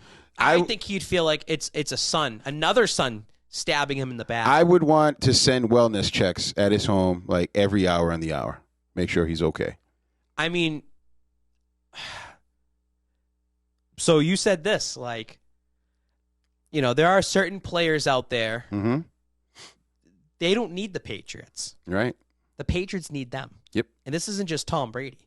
Yeah. The Patriots have built, these players up, and they've won championships. They don't need the New England Patriots. They move on from the New England Patriots, and then the Patriots go around like, hey, can you come do this or that? I'm like, nope. Dude. Nope. All I got to say is the fingertip catch. Who else did that? The cameras were in a time. It was, what year was that? That Super Bowl, the Atlanta Super Bowl. The cameras, the HD. Yeah. They have it at their Hall of Fame specifically. Yep. With the helmet, the football, everything. They don't need the Patriots, unfortunately. And what stinks is that with someone like Julian Edelman, he bought into Boston. Yeah. Goes to the Celtics, Bruins games. Yep. He lives right downtown. Yep. You see him skateboarding sometimes. Over the last year, he's been kind of living back and forth between Boston and New York because he does the Showtime show or Paramount show now, whatever, it's the NFL Inside Live thing. It just would feel like a stab. It would hurt a little back. bit. Just to go down there to play for $750,000 just to be with your buddy Tom Brady and just to ride the coattails and possibly win a ring. Last question. What if they were to do that and they win? You'd be happy as well, believe it or not. No. I think you would. I think you'd be like, oh, shit, the gang got together and fucking won. Just, you know what? I think really is going to hurt you? I'm happy for Brady. But I said this. I was very outspoken when Rob Gronkowski left. Yeah. Because I think he took a giant dump on the fan base that believed in him, that stuck by him through his antics, and he played you. He was the first one to play you. Then Brady sort of played with you, too, with his Hulu commercial, whether he's coming back or not. And I let that go because it's Tom Brady. Yeah. You let it go because it's Brady. But Gronk did it. It's business. Now, Edelman, Foxborough forever, buy my merchandise. I mean, this guy was the same one that promoted a T-shirt that said "Stay Tom" on it that was relevant for like 3 days. Like, he's trying to make money as well too. It bothers me. It bothers me so much.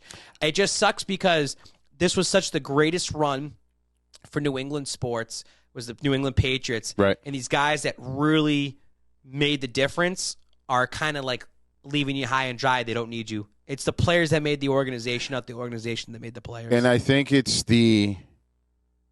because it is those top guys, those top tier guys. That's what hurts. But I think, let me ask you, and you don't have to. I'm going to allow you to take a sip. Take a sip because you're going to need it for this. You're going to need it for this. If that were to happen, just to play it out for shit and giggles, right?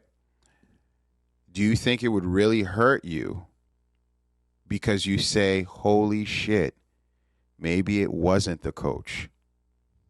Maybe it was these players. Yeah, the narrative doesn't help out at all. At all. No, it doesn't. I don't want to say that, but we got to talk about it. We got to talk about it. I mean, it just hurts to see. I mean, time heals all wounds. Like, look at Ty Law. Like, he got kicked out of here. He went to New York. Yep. He went to Kansas City. He went to Denver. Right. And then eventually he came back here after like 10 years, like 8 years, whatever it was, and made amends and was part of the organization. But, I mean, he made the Hall of Fame. And, I mean, you look at, like, Brewski. Like, Brewski was a Patriot through and through. 100%. And I like that he is somebody that's on ESPN that, like, defends the wall. That's all about the New England Patriots. Like, I wish that was Brady. I wish that was Gronk. I want that to be Edelman. Like, that's what Edelman kind of does now. But him going to a different team, it just, like, takes it away a little bit. I feel like it would be a bad business move on Edelman to do that, to go to Tampa for that one season. Gronk, I can understand, because Gronk already had a falling out with Belichick. And I think the seeds were already planted in Super Bowl 52, of both of them kind of leaving together. And I think Edelman was the odd man out.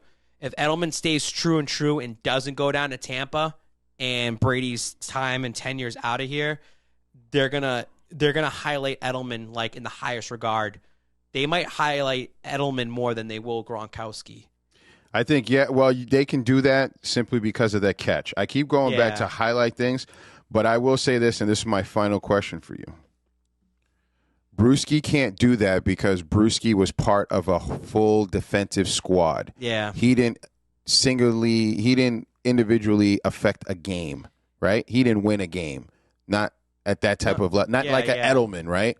Gronk did Gronk things. There's no other tight end like Gronk, right? Which separates them. Now, go ahead. Edelman won Super Bowl MVP. Bingo. I don't even have to say it. You just said it. I mean, it's. That's the part. You can't ever take that away from him. When you look at, so when you look at it this way, Brady, Gronk, and Edelman, they were the team. Mm-hmm. Like, you had Chris Hogan in and out. You had you had Malcolm Mitchell, Super Bowl 51. Yep. You had Danny Amendola. Mm-hmm.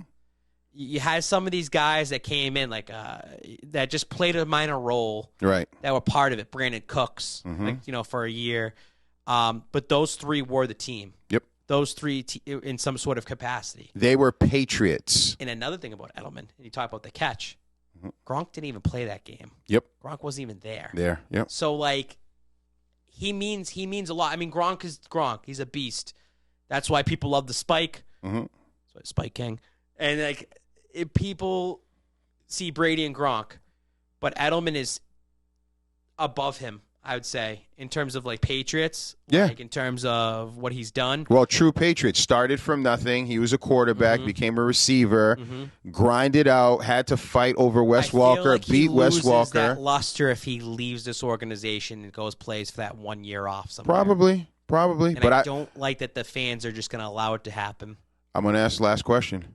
Keep saying last question. This is, I promise you, and then we'll move on. Did he ever get a bag here? No. Ladies and gentlemen, let's move on to March Madness. A lot of stuff going on here, ladies and gentlemen. It's been crazy. I'm letting Spike have another sip and a couple drinks because I need a refill. If you could throw me a can of that. Shout outs to our sponsor, man. Hold on. I'm going to leave it. I'll get up for you. All right. Thank you. You can shout out. Oh, man. Thank you, man. I appreciate you, brother. Yeah, I know, right? We've been sitting here for quite a while. It's an hour and 29 minutes exactly, but that's cool. It was going to be a long one today. So March Madness is here. First of all, The gambling god did not have a good weekend. I'm gonna tell you right now. Gambling god, follow him on Twitter. I like him. I like the picks. I ride or die. But gambling god, you're a Monday through Friday guy right now. Because Thursday was March Madness, like the start, day one. And he killed it. So he does whales. So whales are his 5-unit plays. He went 3 for 3. He almost swept the board on Thursday. But for some reason, when 5 p.m. hits on a Friday, it just doesn't work out. There's just too much going on the weekend. Wait a minute. Have you been keeping stats on this thing? Yes, I have. Trust me. I've been following this guy. And you got to be honest, because we have cold streaks. You can't hit all the time. It happens. Like tonight, just looking at Monday night slate and what he had for tonight, he pretty much swept the board. But it's like on a Saturday and Sunday, and things just don't go your way sometimes. That's why it's March Madness, baby. Mm-hmm. And I felt like this past weekend of games, a lot of it was go with your gut. I look at a team like Providence and watching them over the last couple weeks. I've been paying attention. Watching them over the last couple weeks, they won like a triple overtime game, and they've won so many close games. And I'm like, there's no way that this team's like going to go far. Boom, back-to-back pretty solid wins. They're already in the Sweet 16. You look at a team like St. Peter's, that was a 15 seed. They took down a blue blood Kentucky team. Yeah. St. Peter's, I saw this. They said it was one of the most biggest upsets based on money because Kentucky spends 12.5 times more than what St. Peter's does for their basketball program. Mm-hmm. They showed us side by side. I saw a TikTok on it. It was the St. Peter's gym, which is like a high school gym, like your normal high school gym, compared to Kentucky, where it's like an arena, like a small little arena. So that was interesting. And St. Peter's is in the Sweet 16 because it all depends on your matchups that happen. I want to give a shout out to Michigan. Stupid. I know we've been kind of. Let's talk about Michigan real quick. In and out over the last couple weeks. Mm-hmm. Michigan at one point, because you can look at the bets and see like who's going to win it all. They were plus like 9,000 to win the entire thing. They're in the Sweet 16. I give shout outs to Juwan Howard. Yep. Because he punched that coach. Yep. And it was kind of like, it wasn't totally his fault. I mean, it's a heat of the moment. But the fact of the matter is that he missed 5 games, missed the rest of the regular season, comes back, and that team's in the Sweet 16. And they had some pretty good, solid wins going into these last 2 games and going to Sweet 16. I give Michigan a lot of credit. Yeah, I think I give them a lot of credit. I think they're playing. Who they just beat Tennessee, and I think I have them coming up. I think they have a tough game coming up. Nova. Yeah, Villanova. And so I watched Villanova yesterday.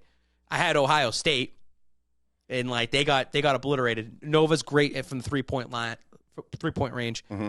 But I like Michigan. I like something about them. And my bracket got busted on like the first day. Like I had Madness, Illinois, baby. Coburn. You keep an eye out for Coburn in the NBA, possibly in the NBA draft this upcoming year. He maybe plays another year. He looks built like for the NBA. So Coburn looks great for Illinois, but that team just could not get it together. I had some couple upsets, but I had Kentucky going far. Obviously, they got bounced right away too. Mm-hmm. I like Duke. So Duke had Coach K's last regular season game. They got pounced by UNC. UNC, a blue blood, on a run right now. They beat Baylor, they were up 25 points in that game, Cliff. And then one of their major starters, a center, got kicked out of the game for a flagrant foul, like punched up one of the players. Mm-hmm. And they blew the 25-point lead, and it went to overtime. So many people, I was looking on Twitter, so many people were live betting Baylor the entire time. Because Baylor's, coming off a national championship. And UNC, they held strong in overtime. That was crazy to see that, too. But Duke, I think Duke might go on a little run here. You need Coach K in the Final Four. That's what they're looking for. That is the story. K in the Final Four. They almost lost yesterday. They were kind of looking a little iffy towards the end there. They held on, though, but you need Coach K in the Final Four. Against Tom Izzo and Michigan State. Michigan State always gives them a tough run. Well, I think that's kind of like what basically the bet is they want to see it. Very entertaining, though. They want to see it. Entertaining March Madness. Well, since the betting gambling god, this upcoming, it's all right. Upcoming week, because we're going to put it on you right now, man. What's your thoughts on this game here? All right, Babs bets of the week. Here we go. UNC, UCLA. I like UNC. They're on a run right now. UNC is the team that went into Duke last regular season game, won straight up. UNC beating a Baylor team that was a 1 seed, that was a national champions. They have momentum on their side right now. I like UNC against UCLA in this upcoming game. All right. Next, hold on. Hold on 1 second, buddy. Just go against all my bets, by the way. I'm probably going to end up not hitting any of this. This is a great game. So Texas Tech and Duke. So Texas Tech blew out their first game. It was a major blowout. They didn't cover the spread last game. I think they were 8.5-point favorites last night. They barely won that game, won by 5 points. I think this is the great test for Duke to see if they can make the Final Four. You win this game, they're going to the Final Four. I don't care who they play next after this. I don't know how the bracket goes in the top of my head. They're going to the Final Four. I like Duke pulling this out, especially having time off. Now you have a couple days off. You can reset. I think they're going to be ready to go. Take Duke. Do it for Coach K, man. Coach K. This is going to be a fantastic game. Villanova lives and dies by the 3. Also, a great stat I saw during this weekend is Nova has the best free throw percentage shooting in the country. They're like 82% from free throws. So if you're Nova, you got to get those fouls drawn. You got to get to the line as much as possible. And Giuseppe from Villanova is just a shooter. But I like Michigan. It's the Portnoy effect, too. You want to talk about the Brady effect, the Portnoy effect. Michigan, he needs it for his brand for Barstool. Yep. It is interesting to see Michigan go far. So I'm going to root for them, but I'm rooting more for Juwan Howard. Me too. It's just because, listen. I like Jalen Rose, and that's his boy. I follow Jalen Rose. And Jalen Rose was there during the weekend. Yep. He's there supporting. Yep. So I look at it this way. Juwan Howard is a player's coach. The Fab Five. Fab Five. And that was one of those things that they changed the landscape of basketball being cool with those long baggy shorts and bringing that attitude. I just want to see that small redemption of what happened to him earlier this season where he lost his temper. Yep. And, hey, things happen quickly. He ate his suspension. It wasn't like life-altering or his like team whatever. stepped up for him And big his team time. is stepping up for him. Yep. I like that, and I like Michigan, and I want to root for them. I should have fucking took them at plus 9,000 to win it all. Would have been great. But hold on, before you go this, real quick. Doesn't that look like Belichick? With the hoodie? The Providence Friar. He's a friar. That's all I got.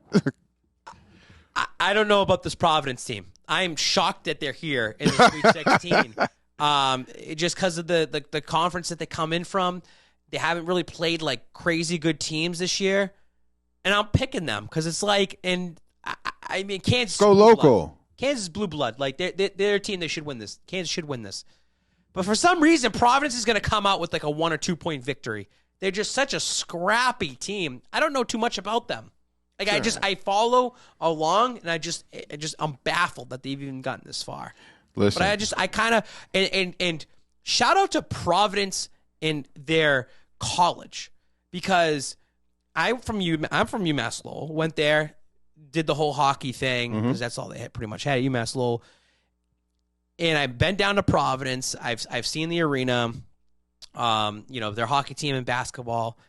And the fact of the matter is, I'm pretty sure Providence won the national title for hockey over the last couple of years. And the fact that they might even go to the Final Four. Dope.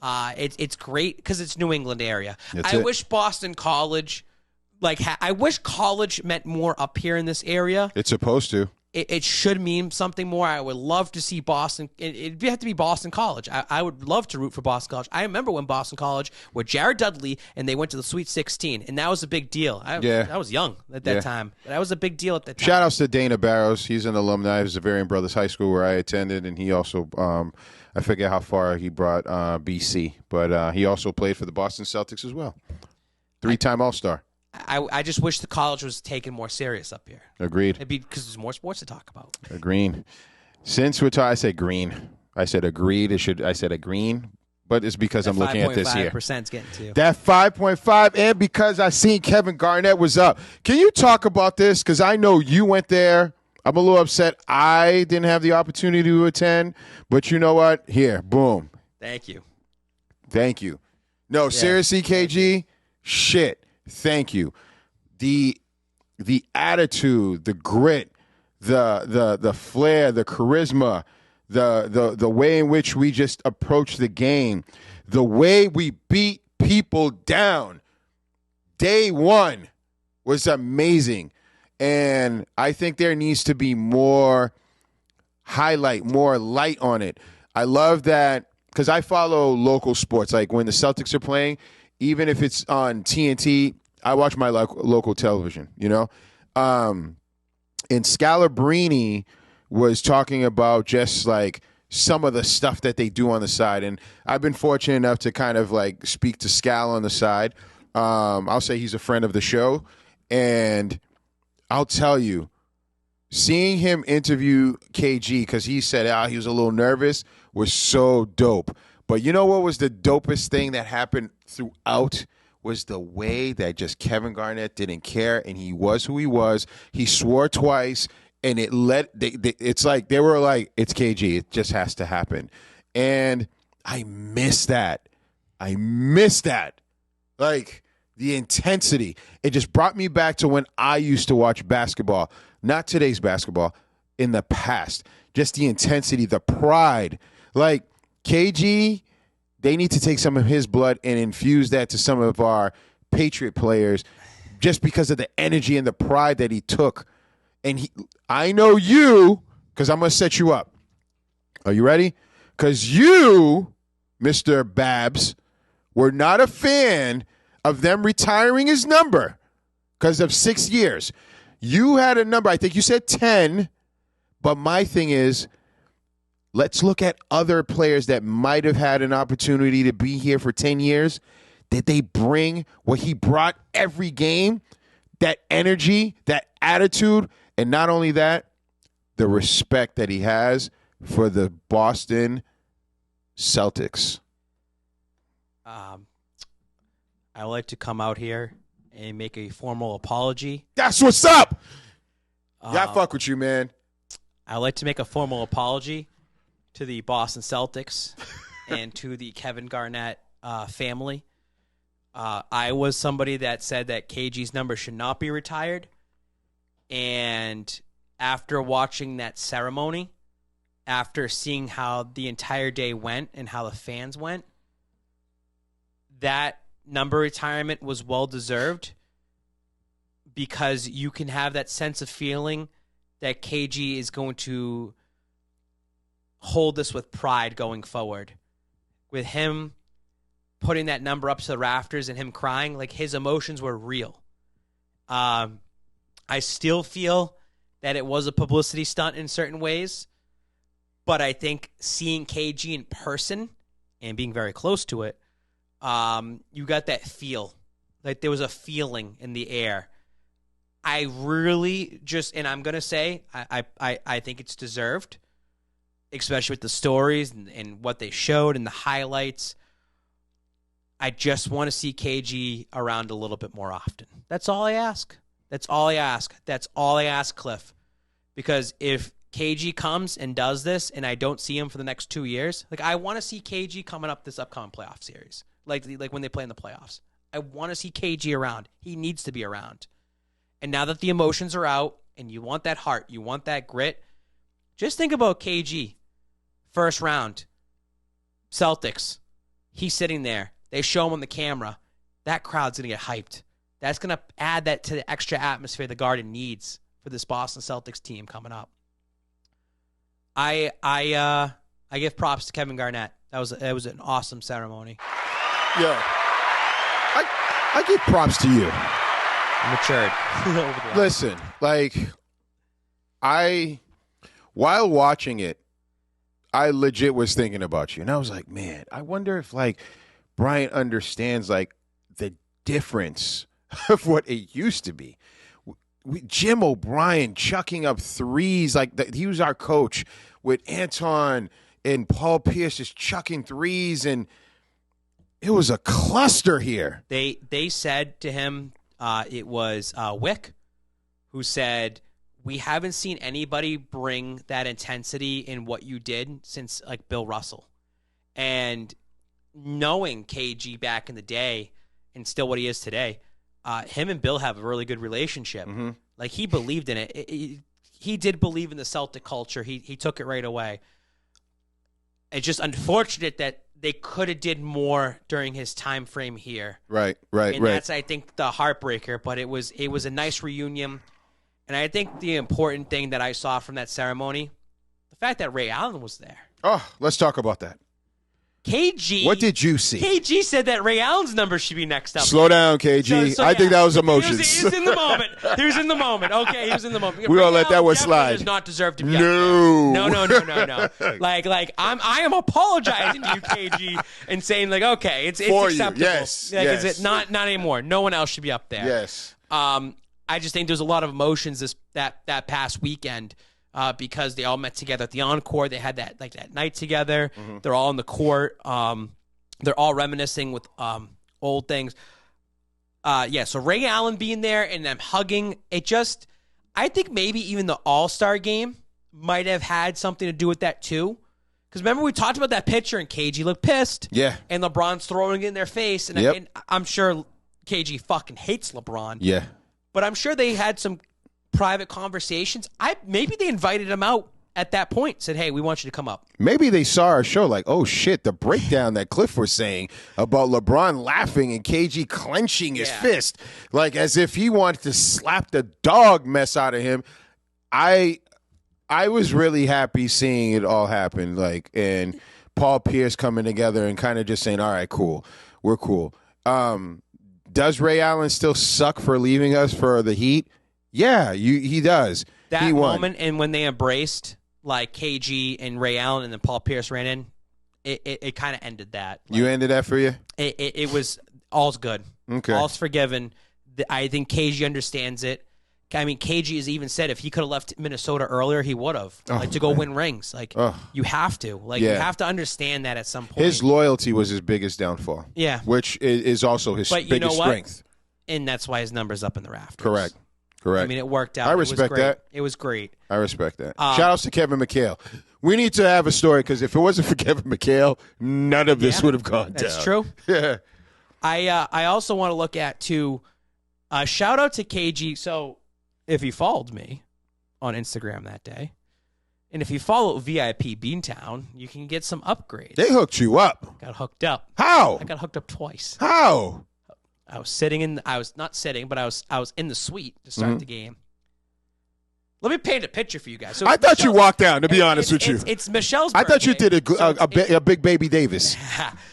Almost. So it's Michelle's birthday, because there's something important I want to say after this. But it's Michelle. Let me paint the picture. It's Michelle's birthday. I bought these tickets for $500. Nice. I bought them off a buddy, Ton. He's a season ticket holder, and they were in the 300s. We just need to get in the building. Mm-hmm. I bought them for a Christmas gift / birthday gift. Okay. Double dip like that, right? Yep. So we get, day of the game comes, like outside the garden. There was a nice feel to it, like a lot of KG jerseys. I had a KG jersey, wore mine. I'll show us that support. You got this thank you shirt. Thank you to Sly about that too. So, I talked to VIP Beantown, and I know they do upgrades, and we talked about it, and they said, all right. I'm like, I'm not sitting in the nosebleeds for this game. Like, get me where I got to go. Got into a suite to start the game. It's for Michelle's birthday. They had these awesome koozies that they only gave out in the suites. They had Kevin Garnett's number and the retirement day. So we started in the suite, and then about halftime, we got our upgrade at halftime. And he goes, you're going to be sitting in VIP 12, row A. So I look down where the location is. And it's right across the court. And I look down, and there's the seats, and Paul Pierce is sitting right in front of those seats. And I saw that. And I look at Michelle. I'm like, I think those are our seats down there. So halftime comes. We went right down to our seats. He was close. We were right there. Paul Pierce was literally sitting right in front there. And it was an amazing experience to sit and watch the game with Pierce in a way. Don't bother him. Like, Michelle's like, I wanted to get a picture and stuff. Just leave him alone. Like, he's here to enjoy his time. I think it was interesting to watch Pierce for the second half to see his reaction to the game. Mm-hmm. All right, you're watching at home on television. You're only seeing so much. Sitting down that low, in general, you get to see a lot of things that go on, Cliff. Talk to me. I'm glad that I got to see that because, listen, I talked about the Boston Celtics, and I said, talk to me after the All-Star break and see how this team goes going forward. This is the first time in a long time where the Celtics have been healthy. Mm-hmm. I know they missed Jaylen Brown for a game or two, a game and a half, because he got hurt against Atlanta, misses the next game. And then also Marcus Smart was out for a game. But this is the first time in a long time the Boston Celtics have been healthy down the stretch. And you go back from start of, like, even back in January, all the way to now, they look dominant. They look unstoppable. Yeah. They just swept their West Coast trip now. Like, they just won against Oklahoma Without City. Williams and Smart, they're two top defenders. And they still ended up doing it tonight, right? They look primed to go on a run right now. Yeah. It's funny, ever since I talked shit about Jason Tatum, and I said, I don't think he's a killer. And I still believe that because you know what, Cliff? Yep. He didn't hit the game-winning shot when they needed him to hit the game-winning shot. It's not there yet. Back in to tie up the game. It's not there yet. It's not there yet. But I do see his demeanor on the court. Mm-hmm. I see the way he talks. You see it now up close. You watch. Like, you just watch these guys. You see him. Like, he's developing. Like, you could just tell he's developing. He's going to be that. He is going to be that guy. Do you think? I think he's going to be that guy, and I think Pierce sees it. But it's cool watching the game, right? Because Pierce is there. Him and Antoine Walker are next to each other, and they're just, like, discussing things. They see things. They shake their head at certain moments. But Pierce said this, Luka Doncic is real. Luka is real deal. Luka is a Celtic killer. Yeah. He is a Celtic killer. And he's seen Luka out there. You can't cover him when the game's on the line. Mm-hmm. And I said that weeks ago. Luka is more of a killer than Tatum. 100%. When it matters. I think Tatum will get to that point, though. I think so, too. He's going to get to that point. He's got to get the ball in his hands. He's got to be at that point. But and it's funny, Cliff, because when the Celtics lost that game right there, last shot right in front of me, how many people DM'd me and said, you were right. Mm-hmm. Like you were right. Like, he's not a killer. Like, that's a moment. There's a lot of energy, a lot of emotion in that crowd. Mm-hmm. That's a moment where they had the lead in that game by like 5 or 6 points, and they absolutely blew it. That Tatum should at least gone right back take over. That game. Take over. Just take over the game. Yeah. I want Tatum to be a ball hog. So do sometimes. I. Yeah, sometimes. Like, just do it. Like, that's fine. I'd rather see you just grow. Or more so just command the offense, which I will say this. More so the past 2 weeks, he's been coaching a lot of the other people as well. Greg Williams, if he makes a mistake or something happens, he'll call him over and say, hey, this, and that. I watch a lot of body language. I watch a lot of the little things, the minutia of the things, right? It's a different Tatum. It's not the same Tatum. It's like he just one day was like, okay, I've played everyone for the past few years, and I don't think I could be stopped. I think something clicked. Mm-hmm. Don't you see it? Like, even what was it? What was I begging them to do? Go into the lane. Take it to the hole. Take it to the hole. Go get these fouls. Stop calling. Stop complaining. Stop crying. So you talk about that, and you're not going to get every call your way, but the more that you become a superstar in the NBA, things will start falling your way. That's going to happen with him. Correct. Like, they're going to start doing that. Mm-hmm. Another thing too I want to talk about is Luka. Watching him in person is amazing. I think Luka's a top player, and seeing him like hit a three or hit a big shot and run back, he's giggling. Like, he's like Luka's having fun out there. Remember what I said to you on the live? He's Larry Bird. I'm sorry. He's the second coming of Larry Bird to me. Yeah. I feel like his time on the Mavs I don't think they're gonna go anywhere. I think that it's going to be a Dirk situation. Like he's going to do his whole career there, maybe win one ring or something like that. Really? Yeah, I don't think that he's enough around him on the Mavs. I've been following that Mavs team, and just they don't have enough. I think he's loud enough to command to say, "Hey, Cuban, you have money. I want this." I don't think he's like that. I think he's just a little kid still. He's just so nasty. What was that young man that was on the live with us? He said he's kind of a diva and he begs a lot. I forget what's that kid when we did the live there. Can't remember him. He was a Dallas guy. Oh, I think it's Tony. Let's talk to Tony. Tony. He's going to be watching this after. Help us out. So, what do you think? But no, it's just the Celtics team it's fun to root for. Green Runs Deep's having a great time. Like, oh my god! Like so it's funny because we talk like about our accounts and like what we do. I got a Super Bowl run like within the first year or two of doing like what I got to do, and he hasn't had a championship run running his account. And this time of the year, it matters, like what you post and how you cover the team, going to the games. It's awesome. It was awesome being in the Garden. You got a sense of something. Zolak and Bertrand today were talking about it. And Zolak, I think actually this might be, I want to hear your opinion on this, Cliff. Okay.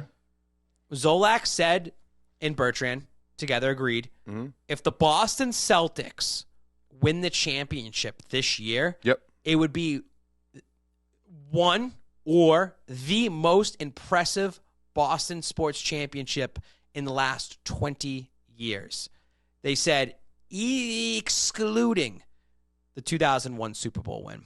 But they said, you look at 04 Boston Red Sox, that team was already built to win. Okay. Like they said, you look back in January, the Boston Celtics were a laughingstock. You thought this team was on the way down. You talk about finals and championships? No.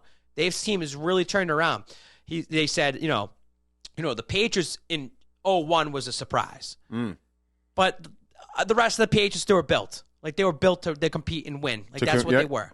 When you look at the Bruins, like, in 2011, like, it's like, it is what it is. The Celtics in 08 were built to win that year. He said the 04 Red Sox and the 2007 Red Sox were built to win. I mean, the 03 Red Sox were already in the ALCS the year before.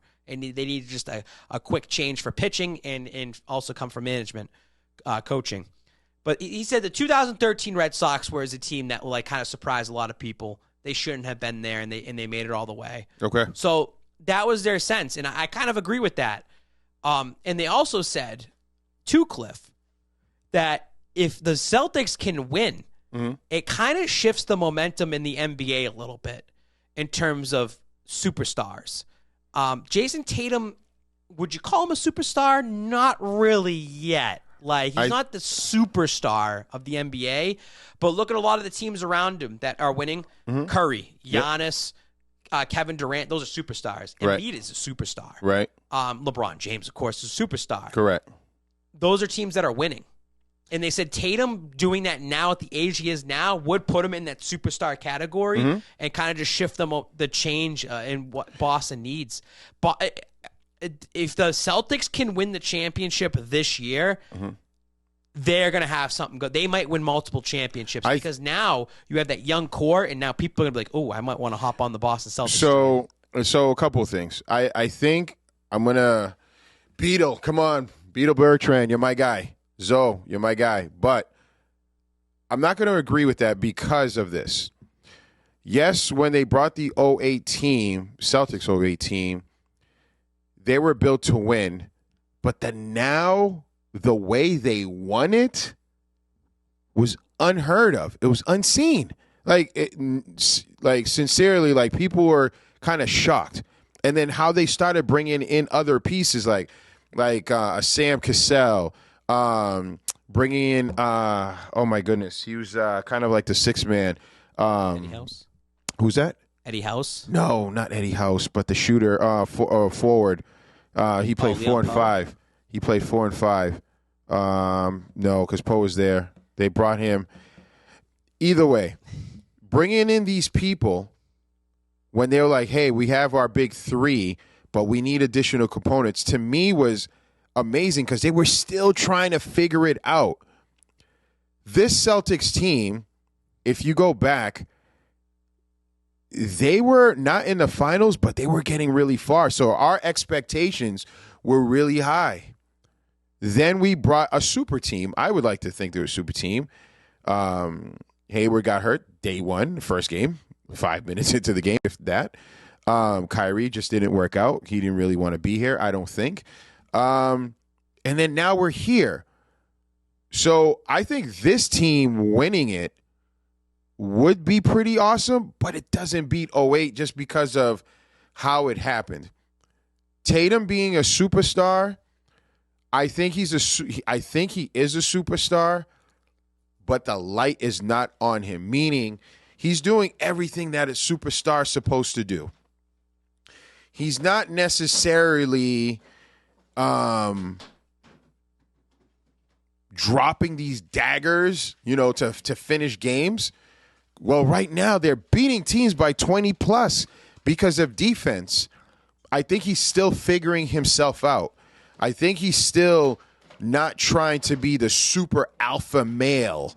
I think that's just who he is.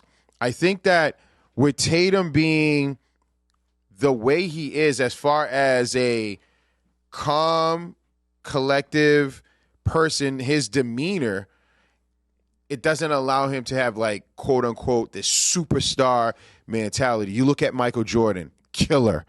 Kobe Bryant, killer. Kevin Garnett, killer. Those were players with a lot of anger, a lot of energy, a lot of in your face. I don't know if you noticed, but when Tatum slams, like, the ball, when he dunks it, he's like, yeah, and then he moves on quietly. Maybe that's just who he is. Maybe this is a different type of superstar. So to answer all your questions, I don't know, because you know what?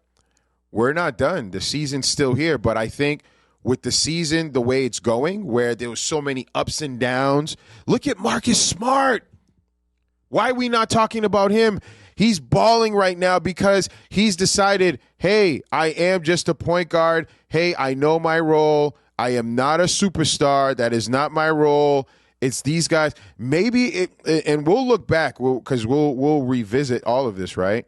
But I think, and I'm changing the screen to bring you back in, but when we all look at this and we're like, wow, maybe it was Marcus Smart talking shit and saying, hey, the game needs to happen this way so these guys can finish the game. He was right. Maybe Marcus Smart's defense fell off the year previous because he was the only guy really playing defense. Yeah. Everyone is playing defense. It's amazing. It's a beautiful thing. It's a beautiful thing. I was trying to find in my box of tricks over there that I brought from 2008. There's like an article from the Boston Herald or the Eagle Tribune. Was there ever a doubt? That's what it said. When they really? won. Was there ever a doubt? That's why I'm saying, like, in 08, it was like kind of like Posey was the person's name. Posey. Yeah. Thank you. You kind of knew like they were going to win. So I just felt like, 08 they dominated though. Like they dominated. I understand what you were saying there. It's exciting. The Boston Celtics are exciting. I cannot wait. There's no guarantees. Right. I will say this. Giannis in the Bucks, they can run it to them. I know they can give them a hard series. The Harden experience has not worked out yet for Philly. Not even close. I thought it was going to work. I thought it was going to be good. And watching these games the last few weeks hasn't worked out yet. I think Kyrie is going to get screwed with the governor or mayor of New York. Or I'd love to see it. And I don't think he's going to be able to play in the playoffs. And that will break that team up. And it's going to hurt that team. It's going to break them up. But if they were, and Ben Simmons is not even going to be back at all in time for that team. So that they're on the way out. The Miami Heat team is the teams that you got to see in that bubble. And that's a team that you have a little revenge. Yeah. That you have a little something behind you that says we should have beat them in that 7-game series. Yep. It's going to be exciting. They're in the mix. It's going to make April, May, and June very fun around Boston. 100%. And we're going to have a lot of talk about with the Boston Celtics when the time comes. I cannot wait. Like I said, it's fantastic to see this team come together. They're oozing chemistry. 100%. You're going to take a couple out. Like that L against the Dallas Mavericks, I'm only going to chalk it up because there's so much emotion going on in the Garden that day. Yeah. They had a party the night before. You have KG in the building, all these other players that were there.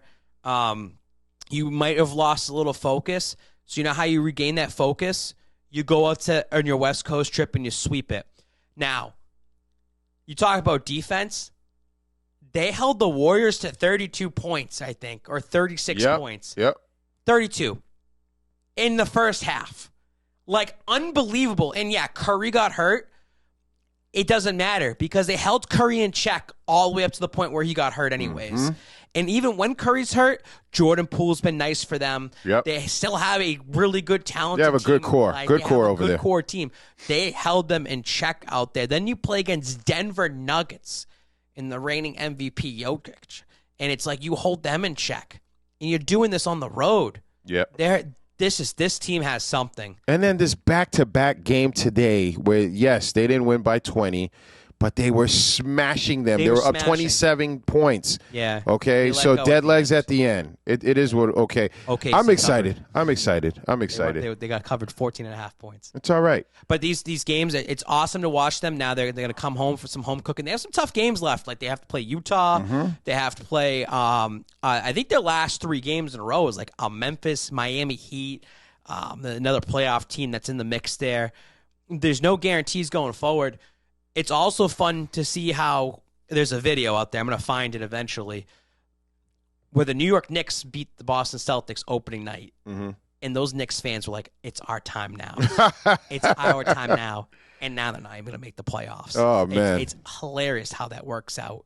Shout outs to the Knicks. But I do want to say this, going back, is that KG, I give him respect because he's a gentleman and a scholar. He understands how to be humble and where to show, the respect that needs to go to other people. Mm-hmm. He gave a shout out to Antoine Walker and said one of the first people I talked to when it came to Boston was Antoine Walker. And Walker kind of told him how the city runs, mm-hmm. how the team runs, and this is what you got to do. So I thought him showing love to Walker, because Walker was sitting in front of us during that. He had the whole 08 team with each other. And then you had some guys that were around during that time kind of sitting around the court. Mm-hmm. Walker smiled. Like, it made him feel like he deserved credit. Yeah. Like, Walker deserves credit. Walker was in it, man. Because Walker was a guy in those early 2000s runs, right? Yep. The guy let himself go, by the way. Oh, my goodness. Please, I can't he had let myself go He like had that. a few boigas. Yeah, I mean, that's like a lot of burgers. You gotta get him on that TB12 diet. Yeah, but it was nice. I mean, KG looked great. He looks like he could play. I think he could play. He could play. I would have loved to see a picture come out of like KG doing 1-on-1 with Tatum. Yeah, just like practicing or something. Yeah, I want to see that stuff. I wonder, do you think they get it, though? Do you think those kids get it? And I hate calling them kids, but they are kids. Yeah. But do you think they understand, like, what that team did, how they did it, how they went about it? So here's the take.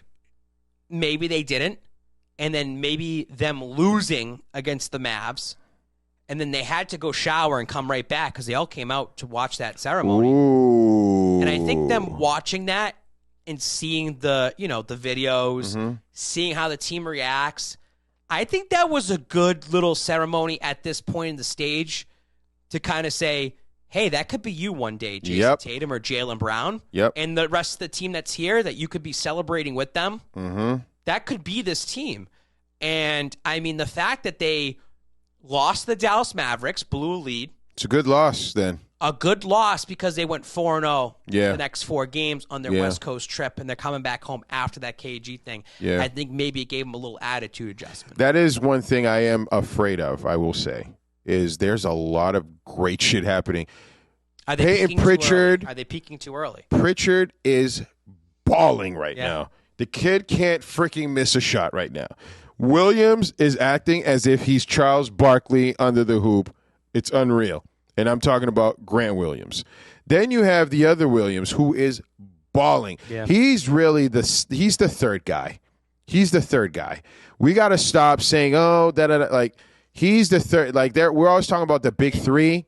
He is part of that three. And good for the Celtics to listen to guys like me and other people in the media, the talking heads, that said, trade Williams, trade Marcus Smart, get Karl Anthony Towns, get rid of Grant Williams, get rid of everybody, keep Jaylen Brown, keep Tatum. We need to build around it. They have the team. Yeah. They have the team. They have the squad at least to compete. This is the team. I hope that, it's just, I think at this point right now, it's finals or bust. You beat me to the point. That was my question. It's finals or bust. I agree. 100%. You can't go to another Eastern Conference finals the way you've been playing. Nope. It's not good enough. Not at all. I don't mind them going to the finals and losing the finals. Yep.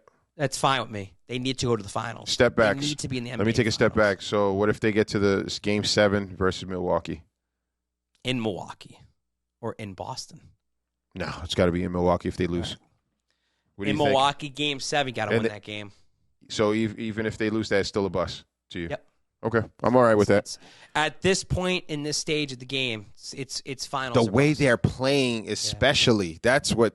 I mean, we saw another New England-based team go on a very good hot streak and then just crumble at the very end, too. Yep. So, all right, let's get to some fan questions, man. Yeah. Are you ready? Yeah. Let's start it off. Go. It's been a long night. All right. McClutch17. Who is the next big free agent addition? I'm telling you right now, the New England Patriots' next biggest free agent addition will be Antonio Brown. No, I'm just kidding. Whoa. Whoa. Antonio Brown. It's the Bears.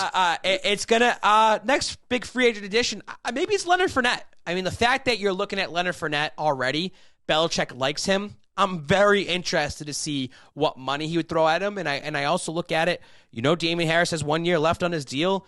Maybe you sign Lenny for 2 years. Let's see what happens. I think that I like to see Fournette here. Keep an eye out for Trey Flowers. His name's been thrown around a little bit, too. I was told that the Patriots are supposed to be looking his way, but we'll see what ends up happening with that. Let's see.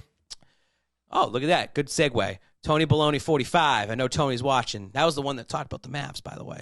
If we sign Fournette, do you see us shipping away Harris contract year? Bill loves Lenny, so they won't ship away Harris. Here's my worry about Damian Harris, and if you guys like fantasy football, listen up. Damian Harris on a contract year, this can go one or two ways. You either let Damian Harris ball out, but that running back room is going to get pretty crowded, right? Yes, it is. Damian Harris is going to have a low production year. He's going to do things when it matters, but you ain't going to be seeing these crazy games from Harris. I believe Belichick's going to try to limit a lot of what Harris does, longevity of the season, but also so you can be like, hey, well, you only did this much for your production. We're going to offer you this much money. He's going to try to hurt what his contract might be worth in this upcoming offseason. All right. I would like to see the New England Patriots, by the way, try to sign Harris now. Like, Agreed. try to get him. Like, Lock Mac him in. wants him. Lock him in. Mac and Harris, man. Yeah. I agree with that. Lock him in. Lock him in. Gabe_Pats. Gabe, awesome, man. If not the Patriots, what team would you like to see Jarrett Stidham on next season? So there's some quarterback openings out there. Quite a few, I think. Pittsburgh Steelers. Yep. The Atlanta Falcons today signed Marcus Mariota for a 2-year deal. Joke. I think Stidham has the opportunity. Even Houston, I don't know what they're going to do there with Mills. We don't even know where Baker Mayfield's going. Seattle has an open spot. There's open spots out there. I don't care where Stidham goes next year. I want Stidham to succeed no matter where he goes, and I want him to be able to compete for a starting job. It all starts this upcoming preseason. I think he's going to showcase a little something, and I think he'll be able to go. And what I like about Stidham, he gets to walk into free agency. He gets to pick where he gets to go. So I think he's just going to choose whatever the best thing is for his family and also how he can compete and try to win a job. Big facts. Big facts. Can't wait. Kyle, loves watching our show. Every single week, we always talk. Why are we getting rid of the fullback position in New England? I have an answer for that. Why don't you go ahead first? I think Bill might actually open it up and let the kid throw. That's what it is. So, I like Jakob Johnson. The conspiracy was I think they were using him to try to further their Germany product. They didn't get the Germany game. It's going to KC Tampa Bay. So they cut ties with Jakob Johnson. See ya. And as you said, opens it up. So you got a lot of people who are chirping at me and saying, they were saying that this is going to open up the 2 tight end set. You let him just throw the ball. No need to have that power running game anymore. So that's what you're kind of looking at. And shout out Jonathan Jones, because on Twitter he said positionless. That's the new way of football. Really? Positionless. We shall see. We shall see. Stubik. Shout out from Finland, right? What kind of jump in production would you expect to see Mac next season? Cheers from Finland. Cheers. Cheers, man. Cheers out there all the way from Finland. Salute. Salute. There you go. The production I like to see from Mac Jones, we don't want to see a regression, Cliff. No. Want to see a couple more touchdowns. I would like to see at least 35 touchdowns next year. That's aggressive. That is aggressive. But they are opening it up. They are getting rid of fullback. You get rid of the fullback position, you got to open it up. Let him throw. Let the kid throw a little bit. They have a set team around him. Like, I would like for them to get a receiver. Like, I'd like for them to get a deep threat weapon. But you have a team still built around him. He still can make it work. I just think that his production-wise, just get more touchdowns, lower those interceptions, and I want to see at least three game-winning drives next year. Close out those games next year. Let's do it. Just Benka, 24/7.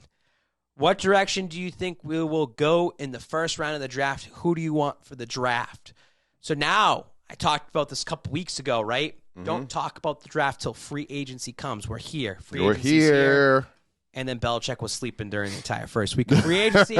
Now he's starting to add the pieces. He's going in the bargain bin right now. There's guys that didn't get signed that are going to have to look at that 1 or 2 year deal, and maybe they'll come to New England. That's how you're going to start getting some of these guys this year.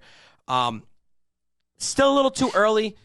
Like, you can't know what's going to come your way at 21st overall pick. They still have needs. Cornerback, offensive line, like defense, like edge, like just so many holes. Who's our linebacker? Who is our linebacker? Great question. Linebacker. Like, you just don't you have holes. It's just going to be best available at that point. I don't want to fall in love with certain guys and then they get picked 2 picks before you. Just take what you get, and I trust Bill to do, his job. Yep. At drafting. And he hasn't done a bad job. Rune Dog reached out to me the other day. He runs the 2-minute drill and said, this team right now reminds me of the transition from 2008 to 2011, coming off that undefeated season. And it makes a lot of sense. I put it out on Twitter and Instagram. It was Bill trusting the guys that he has in the system. They at the time they traded away Randy Moss. They ended up getting rid of Richard Seymour. They ended up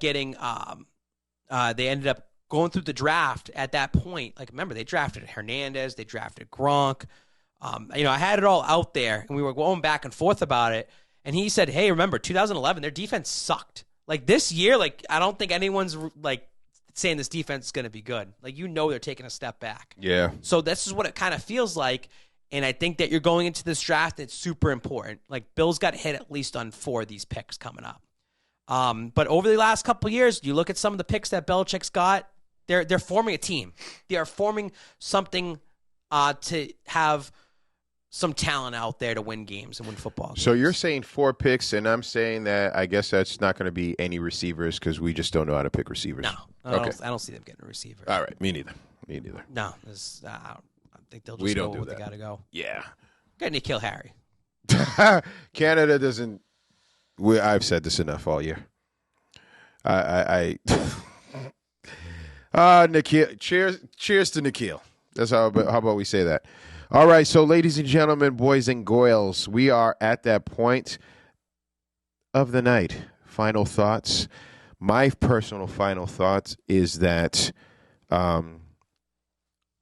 it's been interesting, extremely interesting, in the fact of I asked for a quarterback chaos, got a little bit of quarterback chaos. It's been fun, right? But at the same time, I look at the West, right? And I say, holy jeez. The Bolts, KC. And KC's actually going to get better because he told his wife and his brother he can't come around anymore, right? Shit. We got the Raiders. Well, we're going to see if Josh McDaniels is this genius that we've been saying that he was or is all this time. And we have Russell Wilson. I have Mac Jones. We have Mac Jones. But we don't necessarily have a full line. We don't really necessarily have a blazing speed receiver. Our defense is kind of in shambles. But we have our Patriot organization. We have Bill Belichick. I talk my shit here at the Boston Power Hour, but please understand, I do that because I expect so much, just like our friend Babs does. He doesn't want Judon to speak because it's outside of Patriots' character. What's not outside of Patriots' character is how our coach, Bill Belichick, he gets our teams prepared. What's not outside of our Patriots' character is how Bill Belichick prepares for each particular game and how he coaches each particular game. I would like to think that his coaching could facilitate at least 2 to 3 wins, and the rest would be on the players. So earlier today, I did say, I think 8 wins. Is it this great beer that's having me change my mind? No, I'm not changing my mind. I'm still saying 8 because you still need your coach to win, and you still need good players. So I do hope that the New England Patriots step up and get the appropriate players to fill. But not only that, that they fill Mac with the right people to continue to see him grow, even though I still think they're only going to win 8 games. Cheers. I can't wait till they win more than 8 games. I'll be here because I know you'll be talking your shit. Like, Cliff, I told you, mother. As a couple final thoughts. As we talked about earlier, Deshaun Watson, he's a baller. We get it. We know what his play style is. He is a candidate for an MVP. But the Cleveland Browns are going to Cleveland Browns. They picked up this guy, and they put a lot of marbles into him. It's going to bite him in the ass. I actually think that Deshaun Watson's not going to play a snap this upcoming season for the Cleveland Browns. A whole year? I think that there are still things going on behind the scenes. Yes, they kind of are saying that he's cleared and ready to go. But all it takes is one thing to come out before everything gets shut down. I think that the accusers, the 22 women, still have a say. Mm-hmm. And I think they are feeling that they're being pushed down right now by the behemoth of the NFL. I mean, that Watson news swarms the league. It gets everyone excited. Baker Mayfield is getting pushed out of Cleveland, and I think Baker deserves a little bit more respect. I think Baker, they got him into the playoffs. Like Baker feels like he was starting to catch something at the end there. A change of scenery would be nice, and Baker is going to succeed where he goes to next. I think a change of scenery is going to be great for Baker. Minnesota. And I think that Cleveland is going to regret this Deshaun Watson trade. Because you know how these owners go with each other. Once it's finalized, the ink, it's done, something's going to come out with Deshaun over the next couple months. And it's just going to bite them in the ass. It's Cleveland. How many times has Cleveland gone through this? So something doesn't sit right with this. And I think that it felt rushed, like out of nowhere. Like, boom, gets traded. Something's still there. I think that they jumped the gun on this as well too. We'll see. I don't think we've heard the last of Deshaun Watson and his sexual allegation. We'll see what happens.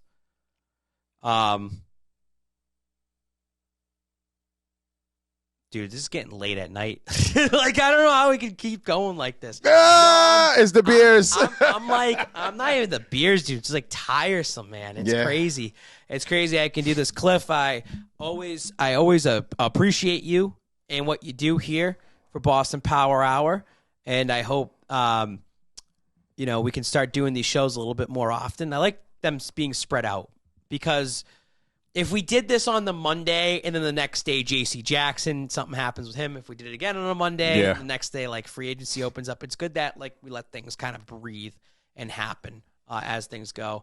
I had something, like, important to say, but I completely forget what it is. I'm going to say for you because I'm going to say what I wanted to say, which is, here's my take. I believe that when the NFL season starts, that there's going to be a lot of changes on both sides, with my side and your side. I believe that however it's going to happen, you're going to have a change in your shift as far as you work. I believe that we're going to challenge these network television programs, and we're going to go right after them so that when we hear what they say, we have rebuttals and we steer our people the right way, and then the rest of the world will say, oh my goodness, who are these two guys? Who is this Babs? You see that? You see that brick wall behind you? I want to run through it right now. I just want to run through that brick wall, baby. Don't do it, man. I just put that up, man. Let it live. It's great. It's just great. We have a lot of potential here. It's been fun doing this. I'm glad there's a lot of changes that's happening. We have it's like our off season a bit. Like, we're going to get geared up for the next football season. And we have some internal changes happening as well too every so often. So I can't wait for that. We're getting things set up, working a little bit in the background. So it's timing, and I hope things work out in our favor as well too. I'm very, very excited for the opportunities that are about to coming up here. A lot of good things, ladies and gentlemen. Once again, this is the Boston Power Hour.